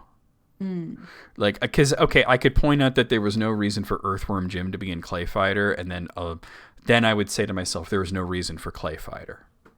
Yeah. What about Kung Pao? That character doesn't really work these days. Didn't work back then either. No, but I'm saying Earthworm Jim sucks as a guest. Yeah. Pawns of Fury. Yeah. That game was bad. Good God, that game was bad. That's not the worst fighting game I've ever played, but in the top 10 worst. Boogerman. Oh yeah, Boogerman was in something, right? Booger. Well, he was in Clay Fighter as well. Clay Fighter as well. Yeah, but that's the thing. But that fits perfectly in Clay Fighter. Clay Fighter's dopey, and I don't care about Clay Fighter. But this is all major series: Street Fighter, Injustice, Tekken, Killer Instinct, Soul Calibur, Mortal Kombat. Yeah. Can't they just make weird and like? Can't they make a new Darkstalkers already? I was gonna say there was nothing weird from Darkstalkers or Street Fighter or. Well, Darkstalkers Guilty Gear. Darkstalkers never had any guest characters. And what Street Fighter would just have like other Capcom characters. Like Akira's in Street Fighter 5. She's from rival schools. You know, there's a bunch of Final Fight characters that made their way into Street Fighter. You know, there's like so they don't have anything weird. Like you're not going to get like like Carlton from the Fresh Prince in the reboot version in Street Fighter. You know, it's not going to happen. Have you ever seen that reboot Fresh Prince? People reboot actually of Fresh Prince? It's called Bel Air. It's on like Netflix, but it's not a comedy. Like it's a dark. it's like hardcore drama. But here's the thing, like people say it's actually really good. Oh. All right, I got a list on my phone that we got to do. All right, here's one. I found this the other day. It's from Cracked. This is wild, guys. You're going to love this. 20 wild TV shows that you've never seen because they never aired. Oh, hell yes. I'm excited for this one. So it's 20 shows that they made episodes of but never made it to TV. And I'm not talking about they aired a pilot and then it got canceled. I'm talking about it was never shown. Just never ever shown. Yeah. Okay, so it says 20, but there's actually 21. So way to count, correct. 21? So number 21 is the Garbage Pail Kids. So they made a show? It was a cartoon that they made based on these trading cards. CBS was going to air it, and then they didn't because of all the flack they were getting about doing it. Parent groups were like, it's gross, you know. So they just they threw up an extra episode of Muppet Babies and called it a day. They threw up all right. Yeah, yeah, nice. Alice, I was thinking that myself, but I believe one episode of that did air. Yeah, it was even on like TGIF. It was weird. Number 20 is Members Only. Like the jackets? Like the jackets. Well, Members Only. No! So it was basically like about like an exclusive club. It was like they said it's like Downton Abbey but in Connecticut and starring John Stamos. Well, John Stamos has some pull, you know. Yeah, he kills a lot of shows. I got nothing against him, but he has. It seems every time he joined a show, it got canceled. They ordered 13 episodes, but then the network just lost interest. I guess it's a logic behind like what the members own. Oh my god, that's amazing. Number 19 is called Hieroglyph. So imagine a Game of Thrones ripoff taking place in ancient Egypt. It was going to air on Fox. I don't know. It was going to air on Fox, and then they scrapped it for being too similar to Game of Thrones. Wow. I think I kind of like that, though, because I wasn't into Game of Thrones, but I'd be into Egyptian Game of Thrones. Well, look, that'd be cool. I tried to read that first book in that series, the one that's called The Game of Thrones, and I just felt like I was going to throw up, so... Number 18 is called Angels 88. Nice. So this was going to be a reboot of Charlie's Angels that was going to come out in 1988. They were going to reuse old unused scripts from the original show. It got postponed. They were going to release it as Angels 89, and then they eventually canceled it before it even Angels came out. Phase 2. Also, Sarah, poop. Number 17, I mean, this is like the title of every bad sitcom from the late 90s. This is called Commando Nanny. Oh my god. Geez. Yeah. So this one, believe it or not, this didn't get canned for the reasons you might think of. One of the actors broke his foot, and that delayed it. Then another actor needed lung surgery, and that got and they actually got replaced. They had to reshoot the entire pilot, and then the showrunner quit. Wait a minute. Suburban Commando, Mr. Nanny. Pretty much, yeah. Exactly. Number 16 is called The Grubs. So listen to this cast, though. This was going to have Randy Quaid, Carol Kane, and Michael Cera. That's strange. Yeah. When was this supposed to... It does not say, but it was a knockoff of a British show. And apparently it was canceled 2 days before the first episode was going to air. And according to the network, it was the worst sitcom ever produced. Oh, God.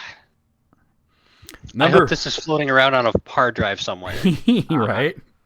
It'll end up on YouTube at some point. Number 15 is Flip It Forward.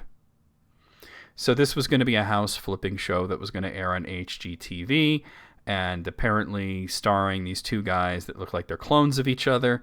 And then they came out and said a bunch of homophobic shit on the internet, and they got canceled before it even aired. And rightfully so. Yeah. Well, they've already got Flip This House or whatever that show's called. Number 14 is called The Singles Table, which was supposed to be sort of like we're going to fill in the gap where Friends left, you know. Oh. John Cho was going to be in it, but it just never happened. It doesn't say why, but it never aired. Number 13 is called Next Caller. So this is a show that they said would have worked well in 2013 because it starred Dane Cook and Jeffrey Tambor. Unfortunately, they tried to do this in 2020. Oh no! Yeah, they filmed 4 episodes, and apparently they were so bad that they just said fuck it. Like, did Dane Cook have any star power in 2020? No, absolutely none. None. And neither did Jeffrey Tambor. It just makes you wonder how many of these shows, a bunch of shows that are actually shot, and then how many of them never see the light of day. They never even make it. This one's wild, you guys. This is called Do You Trust Me? Oh no. Oh no. So this was going to be a game show that would happen around 2007. CBS was going to air it, and the idea was that 2 contestants would be building up trust while the host just constantly narcs on them. It didn't work out. They never aired it. Here's the wild part. The host was going to be Tucker Carlson. Oh, God. What? Yeah. Is that the I hope they serve beer in hell guy? No, that's Tucker Max.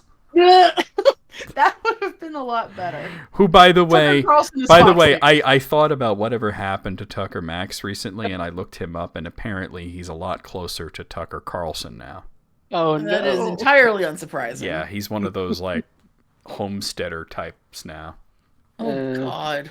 Was he going to wear the bow tie, or is he? No. This was after Jon Stewart shamed him out of wearing the bow tie. Oh man, Jon Stewart just smoked him. Yeah. Number 11, Captain America. It was going to be a cartoon in 1998. Listen to this. They said they canceled it because the subject matter wasn't very cartoony. Well, it's Captain America. Yeah. They could have made a cartoon out of him. 1998, the Captain America comic was very hot at that time, so that was the right time to do it, too. And X-Men had just wrapped up. Yeah. Number 10, this is called The Cops. Oh, God. It was going to be an animated show, and it's in 2017.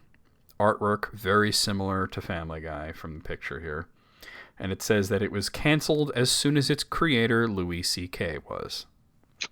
Ooh, yeah. I wonder why. He has managed to make a comeback, but he's never going to be on the level that he was. Nope. I saw clips of his stand-up that's more recent, because I was wondering, like, does he address all the terrible things that he did? And I was surprised to find that he did in fact address all the terrible things he did. Oh. Somebody's blowing on the microphone. It ain't me. I'm not even near mine. I'm just saying, there's a lot of wind sounds happening. Number 8, they were going to make a show out of Heathers. I heard about that. In 2018. Yep. Yeah, that's about 30 years too late. Yeah. So I mean, they made the musical instead, which is they put it on. Not much better. There was a big school shooting that prevented them from releasing it, and then they just never did. Number 8 was something called Snip. Ooh. Oh, this is terrible. I can't. Well, this was in 1976, so keep in mind different values back then. It was a sitcom from the same guy who had done Welcome Back, Kotter, and it was canceled for the dumbest reason because one of the actors was gay. Oh, dude. Yeah. That's ridiculous. To cancel an entire show over something so dumb. Jeez. Oh, my God. This is an infamous one because we're going back really far here. This is called The Don Hornsby Show. If you think, well, how old is it? Well, this was going to be a live chat show, variety show, right? It was going to be America's first late-night variety show, actually. and the host died 2 days before it was released of polio. Oh my God! Golly. Yeah. And considering it was going to be a live show, it's not like they can do much about that, you know. Well, with all the anti-vaxxers out there, it could make a comeback. What, polio? Yeah, why not? Oh man, let's hope not. Number 6, the Jake effect. It doesn't say. Like I've heard of this one. There's no information about why it was canceled. It just said it was a 2008 sitcom starring Jason Bateman and Kyle Gass. Okay. If you don't know who Kyle Gass is, he's the other guy from Tenacious D. Yeah, one half of the D. One half of the D. Number 5, Manchester Prep. So this was actually going to be a prequel series to Cruel Intentions, and they just retooled it as the movie Cruel Intentions 2. Okay. I've seen both of those. Michelle Gellar and Nev Campbell.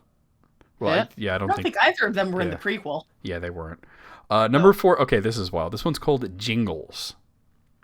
So this is going to be like The Voice, but for commercial jingles. Oh! And the host was Gene Simmons. Oh no! I'd kind of watch this. You know what? I'd give this one a shot. It's got terrible. This I'm in. Train wrecked sort of quality to it, right? And who knows more about selling out than Gene Simmons? He wants to put his face on everything. Number 3 was an animated show called Immigrants. It says Klasky Stupo? Yes, Classy. I've heard of this. Klasky Stupo was going to do it. It was going to be like a Rocket Power for adults sort of thing. Apparently it never aired, but they released it as a feature-length DVD. Oh, yeah. Okay, I've heard about one. Yeah. So it never made it to TV, but they sold it. It did come out. That's nice. Kind of came out. Yeah, there were promos, but then they hashed it. Now, number 2 is probably the most famous example is Star Trek Phase 2. It was 1978. They realized that it was a big fucking mistake to cancel Star Trek because the ratings were not what they thought it was. They thought the show was doing badly. It turned out it was doing great. And they basically canceled it and turned the episodes that they were going to, all the stories into the first Star Trek movie. So did they use some scripts for the first season of? Yeah, a couple of scripts wound up being reused for Next Generation. Yeah, and my folks were huge Star Trek fans. Same. I grew up with that. Same. So me too. As soon as they heard that the Star Trek movie's coming out, oh boy, we're all gonna go see that one. Yeah. And number 1 is an inversion, because how about these two completely bonkers shows that did make the air but probably shouldn't have? Juiced. And then we got Hell Honey, I'm Home. Yeah, well, Juiced was a prank show starring O.J. Simpson. Oh God! You just got juiced. Yeah. And this one, it doesn't say the name of the other one, but there was a teen musical show starring Nicolas Cage. Oh my God! I want that. Right? That sounds terrible. Sign me up. Did he really have hair back then? It looks fake. I don't know. Good God. All right, well, I see why there were 21 instead of 20, because the number 1 was sort of a cheap, so there really were 20. Right. So let's say out of 20, 20. This was hilarious, illuminating. Yeah, that was good. Wild. Same good list, 20 out of 20. Yeah, very fascinating. 20 out of 20. Let me ask all of you guys, so everybody, including the chat, if you could pick one show of this to wave your magic wand and make it where it actually happened, what would it be? I want that Gene Simmons jingle show. Jingles, yes. I mean, as much as I would love to say Star Trek, we did get a movie out of it. Jingles for sure. That either Jingles or Captain America. That's a tough one. Yeah, I would have went with Captain America. But that they Jingles could still thing, do the Jingle show. It sounds like a train wreck. Yeah, it sounds like a disaster to watch, and I'm all in. That could be a disaster piece, as they say. And I would just drink it in. The Room. Okay, so I have one here from it's a website called Past Chronicles. Have you guys? I don't know. None of y'all are like really all that active on Facebook, but have you ever heard of this guy who goes by the name Xavier? Charles? No, just Xavier.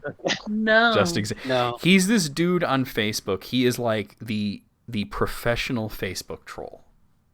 Oh. And he mainly he makes comments. He shows up everywhere. A lot of brands in their comments, just random people. The guy's really funny. So this is, Xavier, the world's favorite internet troll. It's not numbered or anything, but it's just a bunch of just showcasing his craziest comments. All right, so Crazy Troll has fun. Yeah. Renegade Angel. He seems to be, yeah. No, that show sucked. That was one of the worst shows ever. Did. Okay, so somebody named Rhea on Facebook posted this picture of this living room that's just been completely trashed, probably by a party, just garbage everywhere, right? And it says, your parents going to be home in 10 minutes. What do you do? And Xavier here writes, come back in 11 minutes and ask them what's going on. That's pretty good. What did you do? A good one. What happened? What's going on? Oh, the wit on this guy. I've seen him around, too. So this guy posts this 10-year challenge, and it shows him as a kid, and it shows him as adults as a 10-year challenge, year 7 to university. And I just have to show the picture. Okay, this is important for you guys to see the picture. Okay, because we don't generally make fun of people for their... Oh, you know what? Hold on. I don't need to do that. I just remembered that I have the ability to show my phone screen without holding it up to the camera. So let me get that going. Hold on. Sweet. Sometimes I forget that I can do that. Oh, not that. Hold on. Cancel. Hold on. All right. I did the wrong thing. Give me a second. I forgot to launch the app. Do the right thing, Necro. Do the right thing. Go squish now. I forgot to launch the phone app. Okay, I forgot to launch the phone. I want you guys to see this, All right, I got it. Let me switch this over to that. It should say Firefox, but not this one. Is it this one? No. Oh my God. Y'all. I will get this. Is it this? Oh, there it is. Okay.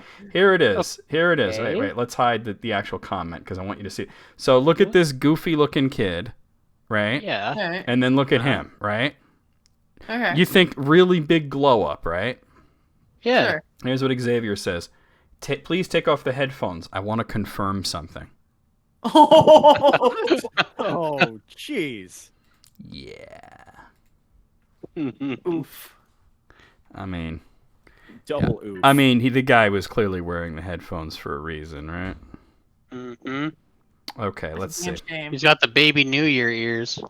So this shows a picture of this couple, and they're like kissing on the outside portion of a train while it's moving through the countryside. And it says, "What's stopping you from doing this?" And Xavier writes, "Common sense." Yeah. Like they're just barely hanging on to it, Like, what do you... Maybe it was green screened. I mean, whether or not, that's the proper answer. What's stopping you from doing this? Common sense. Common sense. Here's somebody named Kwame. I don't own a green screen. Yeah, there you go. Somebody named Kwame writes, do men still open car doors? And Xavier replies, how do you think we get inside? But Indeed. Just dive in through the window, right? My husband is take me tomorrow for soaping. What should I buy? Spelled B-Y-E. And Xavier writes a dictionary. Yeah. For soaping. Soaping. Soaping. Yeah. Just one of those factoid things. It says a single ant can live to be 29 years old. And Xavier writes, what about a married one? Sounds like a joke that Alice would make. Yeah. This is showing a text conversation between some lady and Xavier, and she says, "It's over. It's now over, Xavier." And he says, "Why? Please don't do that." She says, "I found someone better." And he says, "What? You mean David?" He says, "Wait, you know him?" He says, "Yeah, that's my fake account."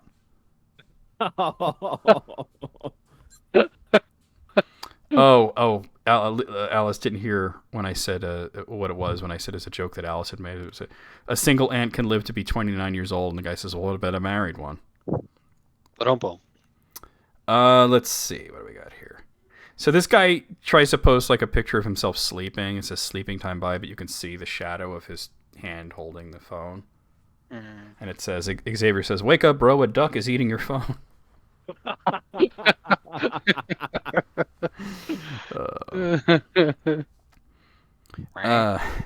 So you know that like on a pair of jeans, that tiny little pocket that's like inside the other pocket? Yeah. So the guy posts a picture that it says, "What is the use of this tiny pocket?" And Xavier writes, "I use it to keep my salary." Aww. Feels bad, man. Feels bad. Feels bad. This woman asks, "Why are men only nice to you for 3 weeks?" And he writes, "That's the end of the free trial." Oof. Ouch. That's good. He's just going on a rampage all throughout Facebook as well. This guy writes, "My roommate just finished writing a book on how to earn money, and now he needs money to publish it." And Xavier says, "Tell him to read the book." The book. Yeah. I like this guy. This guy's good. It's pretty good, yeah. He gets it. Yeah, so here's another text conversation between him and his girlfriend where he writes, "I want to be a billionaire like my uncle." And she says, "What? Your uncle is a billionaire?" He says, "No, he wants to be a billionaire too." Syntax.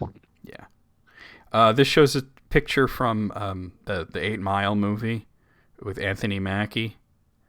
And then from like Captain America. So it says, "Failed as a rapper, became an Avenger." And Xavier wrote, "He proved it's easier to beat Thanos than Eminem."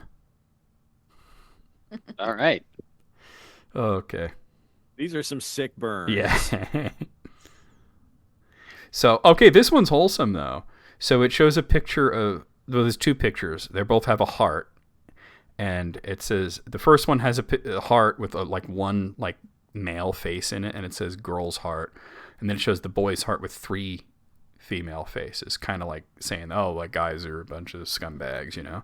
And then Xavier says, "Mom, sister, and girlfriend."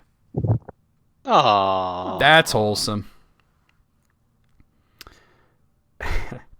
So it shows one of those signs from like the inside of a plane where it says "toilet engaged," and he says, "Even the toilet is engaged, and I'm still single." Oh, bummer.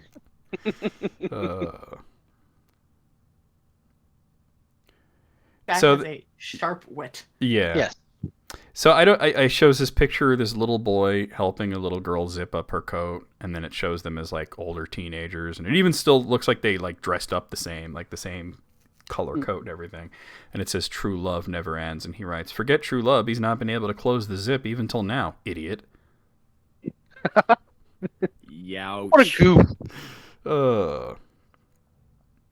This shows a picture of this guy standing in front of some big muscle car, and it says, "I was ugly until she saw my car." And Xavier writes, "I was ugly until she saw my bank balance. Now she calls me poor, too." Oh. I may be ugly, but at least I got no money. I knew that Jesse was going to say that. Yeah, I know. I was waiting for it. I'm so damn predictable. Okay, so this shows a text conversation between him and some ladies. He says, "Can we play a game?" She says, "Sure." He says, "I like Insta." She says, "Gram." "I like Tick." She says, "Talk."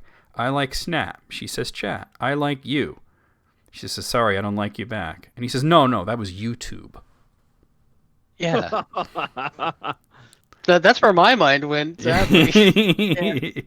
Not where her mind went. I gotta shut this guy down. This person says, "If the husband is the head of the family, then what is his wife?" And then he says, "The wife is the neck of the family, which can turn the head anywhere." Nice. That's fair. That's fair. Yeah, then. So this guy posts this picture of this dude like lounging on a couch and like designer. Okay, who is blowing on the microphone? I'm not even facing my mic. Jesse, it has to be you. You got to be blowing on that mic, or wind is coming out of your ass or something. No. I'm just minding my own business here. I'm just sitting here, man. It's only happening when you're talking.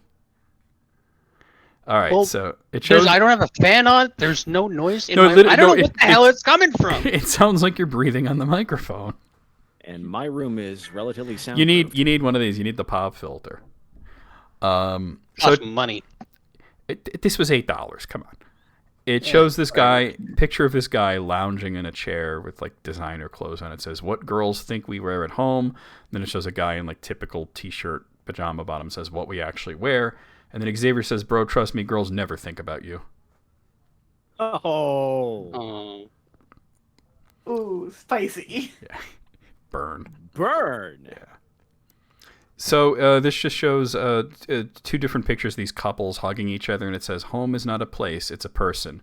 And Xavier writes, "Are you calling me homeless?" Oh. I love how often he burns himself, though, so he doesn't come off as mean to others, because he hits himself twice as much as he hits anyone else, you know? Yeah. He's just here to have a good time. So this shows I want to ask him and say, "Are you okay, man?" Yeah, right? He needs a blanket, right?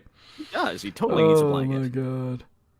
So this shows a picture of, I think that's Zuckerberg, and he's just, like, walking on the street. He's just wearing, like, casual t-shirt, shorts kind of thing, right? And it says, "The goal is to be rich, not to look rich." And Xavier writes, "What else do you expect him to wear on a morning walk? A Spider-Man suit?" Oh, yeah. I mean, that would be pretty badass. Mm-hmm. So as a post from Xavier, he says, "I'm a very matured person. I apologize when I am wrong." Some dude named David comes in and says, "I've never heard you apologize." And Xavier says, "Well, I'm never wrong." 450 laugh reacts for that, too. Okay, so this guy, it shows this picture of this guy who has these like little tiny flies on his hand, and there's 3 of them, and they seem to be conversing. And it says, "These flies are plotting a plan." And Xavier writes, "They're planning on buying you a lotion for your dry skin." I don't want to say, but the dude looking ashy as hell. Dang. Ashy as hell. All right. This woman named Van writes, "Why are lawyers so hot?" And Xavier writes, "Because they wear black coats, and black is a good conductor of heat. Thank you." Hey. Oh. Literal. Yeah. So this shows a picture of a woman on a bus. She's fallen asleep, and she's holding a book that says "How to Sleep Well." And Xavier just writes, "Best book ever." It must work. It works. See, the thing is, you buy the book, and it's so fucking boring, you fall right out. Yeah, it needs a warning label. Never operate heavy machinery while reading this. Oh, God. So it shows a text exchange between Xavier and this woman who says, "Don't text my daughter ever again." And he writes, "Our daughter. She calls me daddy, too." Oh, no. No. I never quite understood that. What guys Me neither. wanting to be. Yeah. Like if I'm with a woman and she calls me daddy, I'm going to be like, "Nah, let's just Yeah, I get. let's just not do that, please." Do not call me I don't want to daddy. bring Don't do direct that. relation into this. Yeah, let's not go in that direction, please. Okay, so this shows a. You guys hear it too, right? It's not me. Like, I do. Jesse's a fucking Yeah. jet engine right now. Oh, okay. I don't know what you're doing over there, but it's loud. Okay, so it shows like the kind of the before and the after pictures of Chris Evans from Captain America. You know how he was like skinny and then he was muscular. Mhm. And it says entering grandma's house, leaving grandma's house. And Xavier just writes, "Your grandma has a gym?" I mean, I get the joke is your grandma always feeds you well, but that's funny too. Yeah. All right, let's see. So it says nobody, Jim Guy's fridge, and it just shows just shelves and shells full of eggs. And Xavier says, "So Jim Guys lay eggs nowadays?" You would think, because every time I've been around bodybuilders or people like they're just like super muscly, Yeah. and it's like that's all they have is eggs. Well, because it's high protein, high fat, and it's healthy fat too. So let's see. I see my fridge looks like that because I really like eggs. You do really like eggs. I love do. eggs, and I need to have enough eggs in the fridge to satisfy my egg habit, as well as for mom to be baking and shit. So there's a text exchange between him and a lady, and he says, "You're different," and she says, "You probably say that to every girl," and he says, "Yeah, but it's your turn to hear it now." Oh. Yep. Okay. So this shows a picture of like several of those like kind of windy serpentine sort of roads that go back and forth. and it says "Y" and just showing like straight arrows, where I guess they think the road should just go down at like a 45-degree angle or something. And Xavier says, "And why don't you jump from the window instead of using stairs?" Because yeah, that's why, right? Makes sense. Nice. All right. So he's sending a picture of himself and some other dude to his crush, and she writes, "The guy on the left side is damn hot," and then he reposts the same picture flipped, and he says, "Thanks." Nice. Let's see. Is Samantha changed her status on Facebook to "in a relationship today," and he writes, "Please don't share your personal problems here." Damn. Oh man. Harsh. So, oh my God, this is amazing. The dedication on this one. So he writes to this woman, "I love you." And she says, "I need space." So then he spaces out the words, "I love you." Clever. Then she writes, That is pretty clever. Wait, it gets better. "I need more space." So then he, at first I thought he just sent "I love you" as 3 separate texts. But looking at the receipts, 2019, 2020, 2021. Wow. Yeah. Dedication. That's dedication to a bit for sure. That's right? the long game, man. Yeah. That's respect. So it says, "Hey you, what's an interesting fact about you?" Xavier writes, "I can change the status of girls active now to active 2 minutes ago just by saying hi." Oh, damn. That's tough. Another self-burn. Yeah. Here's another self-burn. This Rhea Verma writes, "If someone is in love with you, he/she will start copying you." And then Xavier just copy-pastes that message into his comment.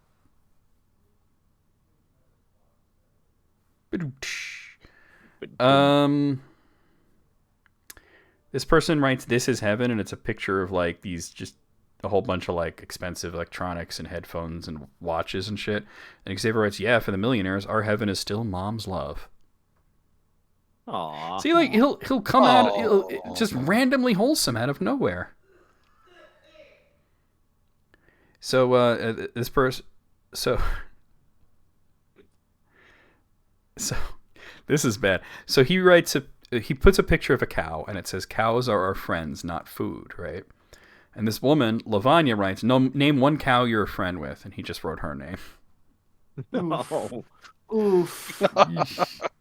Hello, Mr. Hamburger. I used to be a cow. Let's see. So somebody wrote, "Plan A, to be a doctor. Plan B, to marry a doctor." And Xavier writes, "Plan C, make a baby and force him to be a doctor." Yow. This guy's the wit, right? Sharp. Yeah. What can I say? Let's see.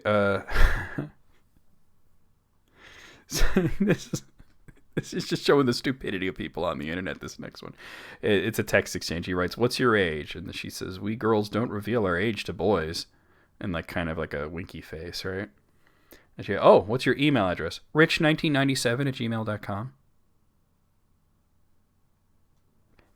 There it is. I'm willing to bet she was born in 1997.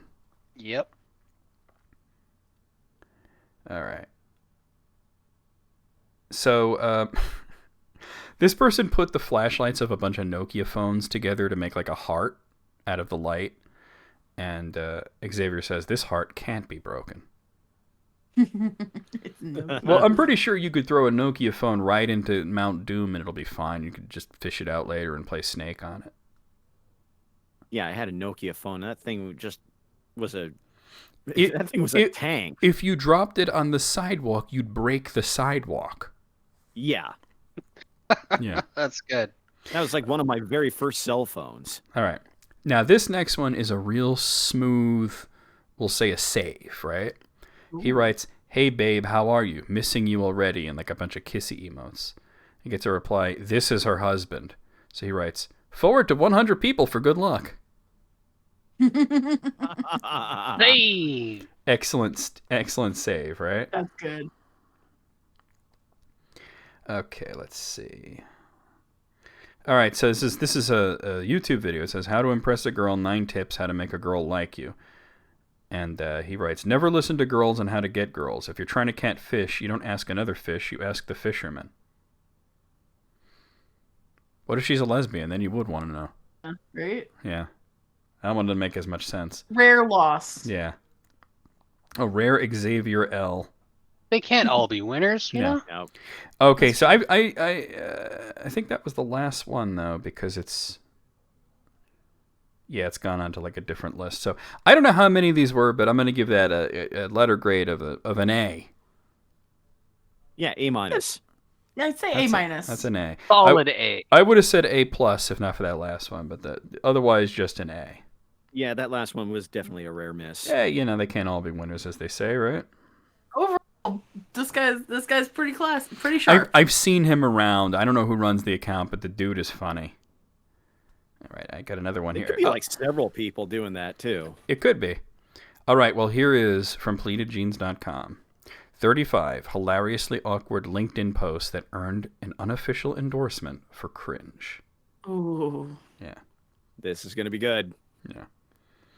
All right, number 1, it says, I rejected Goldman Sachs. Crazy, right? Working as an investment banker at GS was my biggest dream for the last 5 years, and I chose to reject my offer.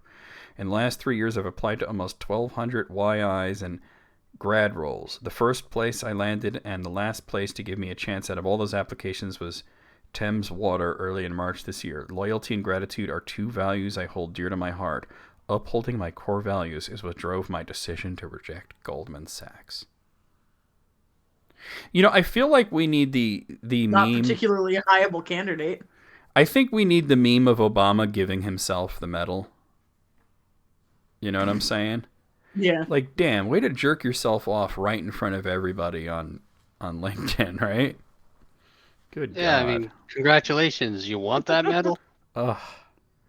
All right, this one, number 2, Nick Singe here writes, at 27, my net worth is $5 million.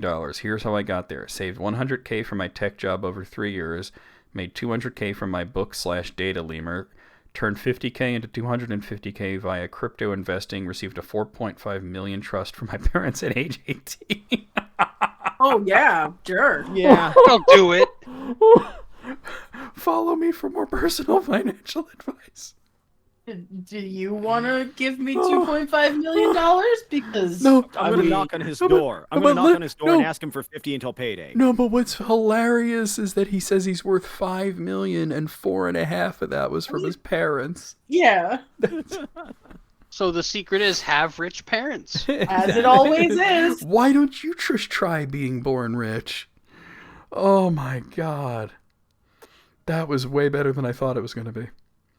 All right, number 3, career break. Took a career sabbatical to hone my crow pose, write down my life principles, scale the steep learning curve of golf, refine my cooking skills, read 14 books, win a rec sports lacrosse league, climb a 5.12A, ski a lot, develop a meditation practice.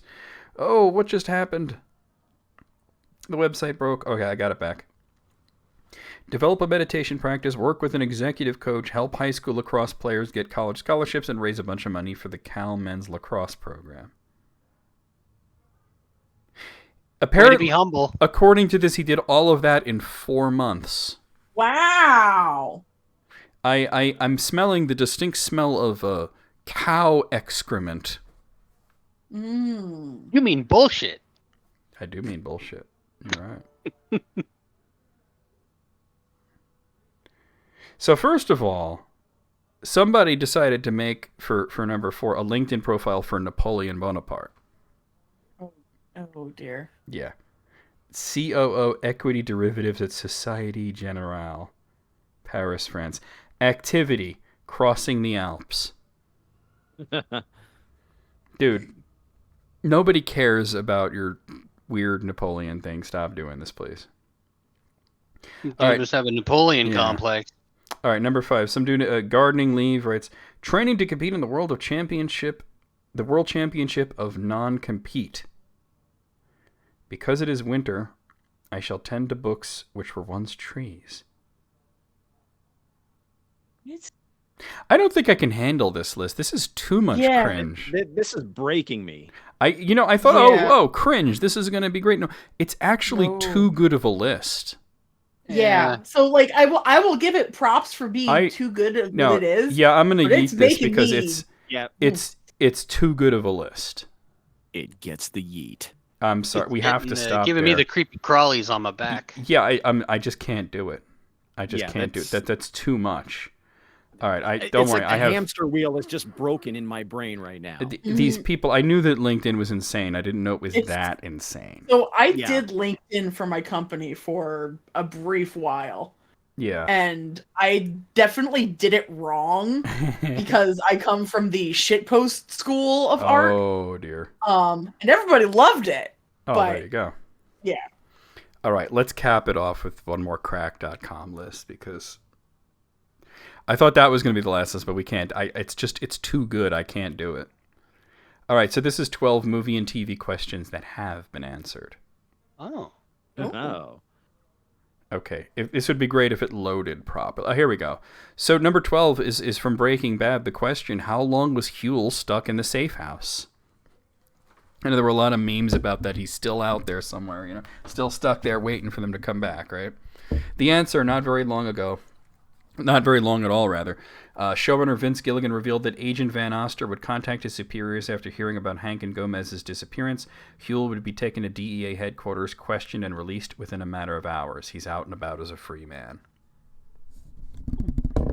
I think they did I think they actually also paid lip service to this at the very end of Better Call Saul. They mentioned that he was back in Louisiana at that point. So, oh dear. Okay. Number 11, from Batman vs. Superman Dawn of Justice, the question, which Robin did the Joker kill? You remember you saw the Robin suit in the Batcave. We all gasped in unison when Bruce Wayne walked past Robin's suit with the Joker's graffiti scribbled all over it. Many fans speculated the suit belonged to Jason Todd, Batman's second Robin, but no one knew for sure. The answer, it was Dick Grayson, the first Robin. Zack Snyder revealed the answer on Vero when a fan wondered if Batman will avenge Jason. Snyder simply wrote Richard. That's a very, very Zack Snyder thing to do. Yeah. Like, killing off Jimmy Olsen for very little reason. All right. Oh my God. We're going to Alf now. Ow. Question. Okay. What happened when he got abducted? Yeah. What happened to Alf in the series finale? The series, not knowing that it was about to be canceled, ended on a rather devastating cliffhanger with Alf captured by the alien task force as the screen read, "To be continued." The answer, Alf dodged death by fleeing with the help of 2 Air Force scientists. The series was canceled in 1990, but in 1996, the TV movie Project Alf was released, and the cliffhanger was finally resolved. Not only did Alf survive, but he was declared ambassador to Earth. Oh, well, that's nice. Yeah, I saw a portion of that, and it was not that good. It was bad. Yeah, Project Alf, yeah. Yeah, not good. The Harry Potter one, from the second one. I know. Why didn't Harry's Horcrux get destroyed when the big fucking snake bit him in the second one? Because he didn't die, dumbass. I don't need to read the rest of it to know that. Dumbass. All right, number 8 from Die Hard. How did John McClane know that he was talking to Hans Gruber and not a hostage? So I would have thought it was that terrible attempt at a southern accent that he did. I want my detonators. Yeah, I mean, remember when he was on King of the Hill and he had to do that horrible southern accent at the end? Yeah, I remember that one. I was like, God, it's Hans Gruber pretending to be a hostage. It's actually because... Oh, come on, I don't want to be. Because Gruber was wearing a Tag Heuer watch, many people thought this was a plot hole, and it was due to film changes in editing. It kind of was. Screenwriter Steven D'Souza revealed that Gruber and his crew originally had synchronized Tag Heuer watches, something that McClane started noticing when he killed them one by one. So when McClane offers Gruber a cigarette, he sees the watch, and that's how he knows that Gruber is not a hostage. My name is Clay. Bill Clay. He was like, "Oh, thank God you found me," and it's like, "Oh my God, dude!" And he's in such a fake panic. Can you not tell that that's a fake accent? All right, number 7. This is from Boy Meets World. Did Mr. Turner survive the motorcycle crash? It was a whole big episode. He gets in the motorcycle crash, goes into coma, never seen again. What happened? At the end of Cult Fiction, Sean learns that his teacher and surrogate father is in the hospital, seriously injured, and that's the last time he's seen for the rest of the series. The answer, yeah, he survived. 18 years later, Mr. Turner pops off in the spin-off Girl Meets World as the superintendent of the New York Board of Education, who's happily married to the nurse who helped him recover. And of course, he still has an amazing head of hair. No, I don't want to go back to selling real estate. Number 6, from Love Actually. The question, did Harry have a full-blown affair with Mia? I didn't even know what this is. I'll just read it out. Even though we see Mia wearing the necklace Harry bought her for Christmas, we never see them again going at it. So did they? The answer, yep, and it gets sadder. In 2015, director Richard Curtis's wife Emma tweeted that she begged her husband not to take Harry and Mita's flirtation all the way. Alas, no dice.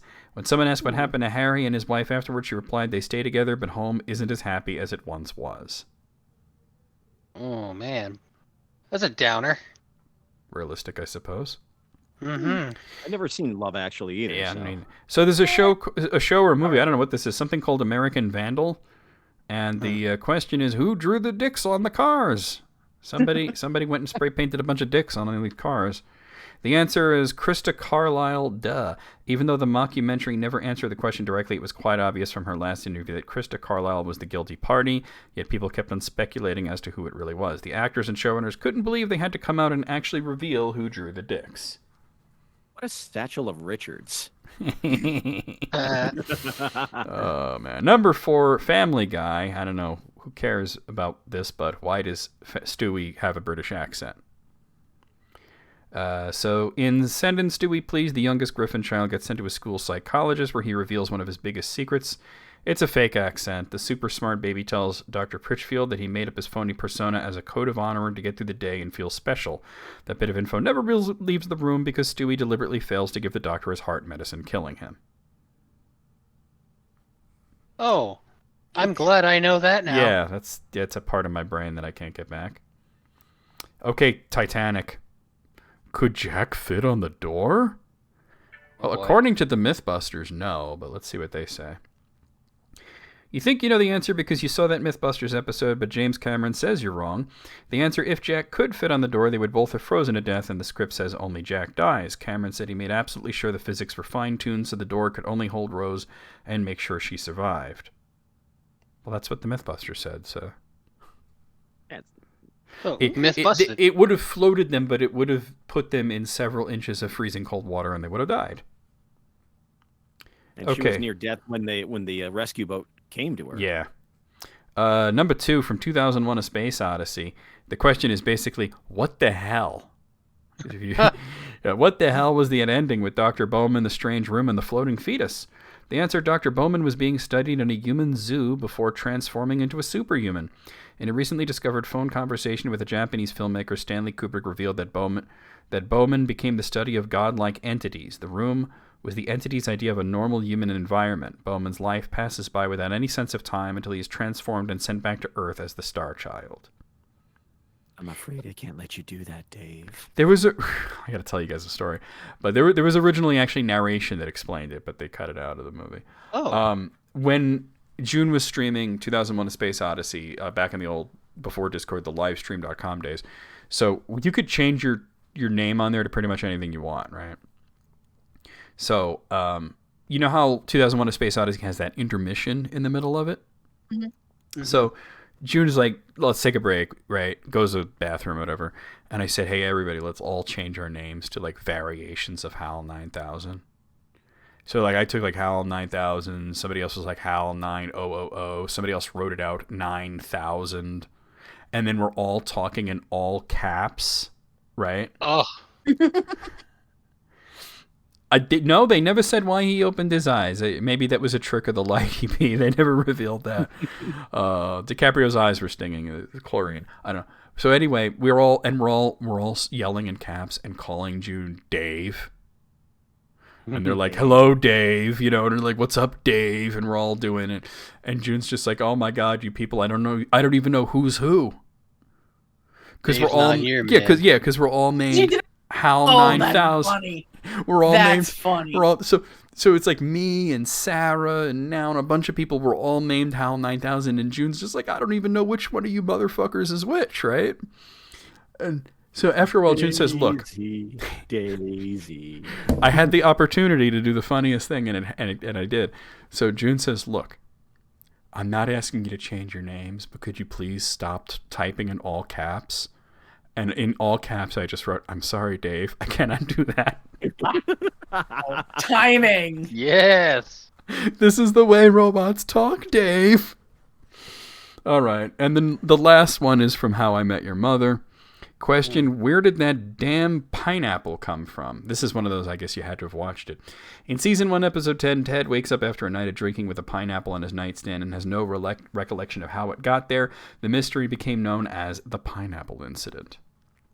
At least it wasn't the spaghetti incident. The answer, he stole it from the captain in a deleted scene available in the DVD set. The captain explains that it's an old sea captain tradition to put a pineapple on your porch as a show of hospitality. Ted then has a flashback of himself on that drunken night, picking up a pineapple outside the captain's city townhouse. Okay. All right. Good for that. I wonder if that's an... Well, actually, wait a minute. How is putting a pineapple on your porch a show of hospitality? I mean, they used to do that in, like... That's why you see a lot of, like, pineapple carvings in, like, colonial times. I guess. I don't know the correlation, but it is a thing. Well, if you say it's a thing, then it must be a thing. Out of 12, so not all of these were mysteries that I cared about, but there were a few interesting ones in there. 8 is what I'm going with. Yeah, solid 8. I'll go with a 9. No, they didn't explain that, EB. That's, you know what though? I don't think that's a mystery.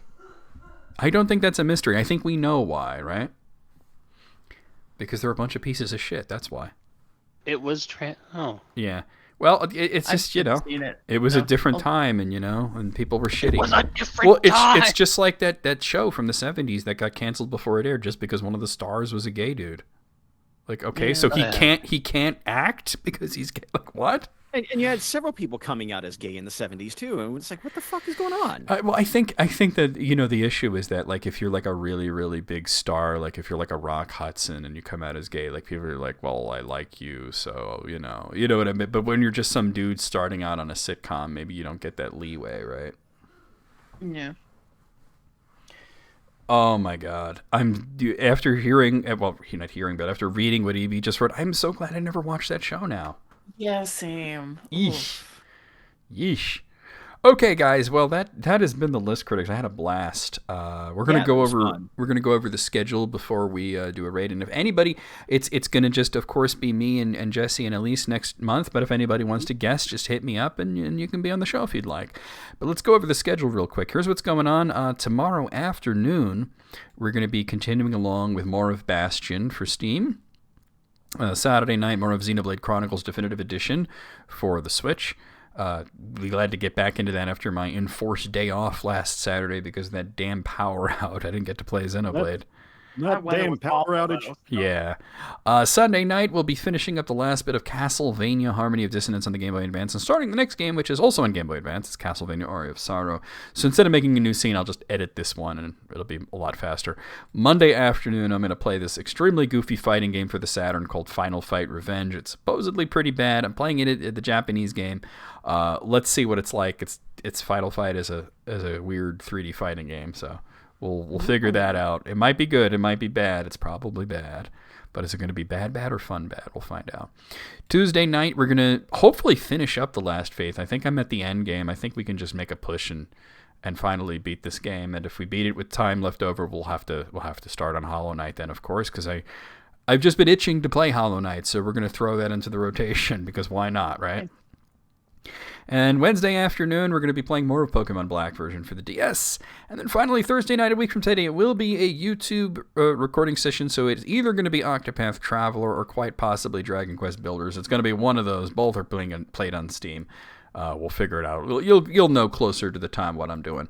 Anyway, let's head over here and see who it is online that we have to raid. I thank you guys for coming by. And Wayne, thank you for guesting. That was a lot of fun. Broadcast for food as usual. Let's see who we have on. Wow, there's a lot of people online. Okay. I mean, we got Dan, we got Atsumori, we got Goria, we got Professor Corey, we got Cheese, Justin Wong, Captain Retro, Amethyst Corn. I mean, I think we got to raid Captain Retro just because he's so fun, though. And I've been really, really digging watching his progress in Final Fantasy V, which he's going through very slowly and methodically. So let's raid him, guys. Let's do it. Hold on, raid Captain Retro. Let's do this. Hold on. Also, I'm going to see what I can do about bringing the plane in for a landing. I'm not really sure what the issue is. It's not happening now. Like, after you did something that stopped it. I did nothing, I swear. That was a cool fight. All right, this is the dumbest raid message I've ever done, and I think that's going to be to my advantage here. All right, guys, there's your raid message. It's dumb, but I think Captain Retro is like me. He likes dumb humor. So copy that, paste it. As we head over into his stream, he is playing Final Fantasy V. He's playing the PlayStation 1 version, and he's been making very slow progress through it, but I kind of like that he's like not taking his time and, playing it blind like that. So we'll see you guys over there. We'll see you guys on Discord. We'll see you guys tomorrow for Bastion and just around in general. Here we go. Cover the camera. Coming at you, 96.9 WVMX Dick Smasher Radio. Yeah.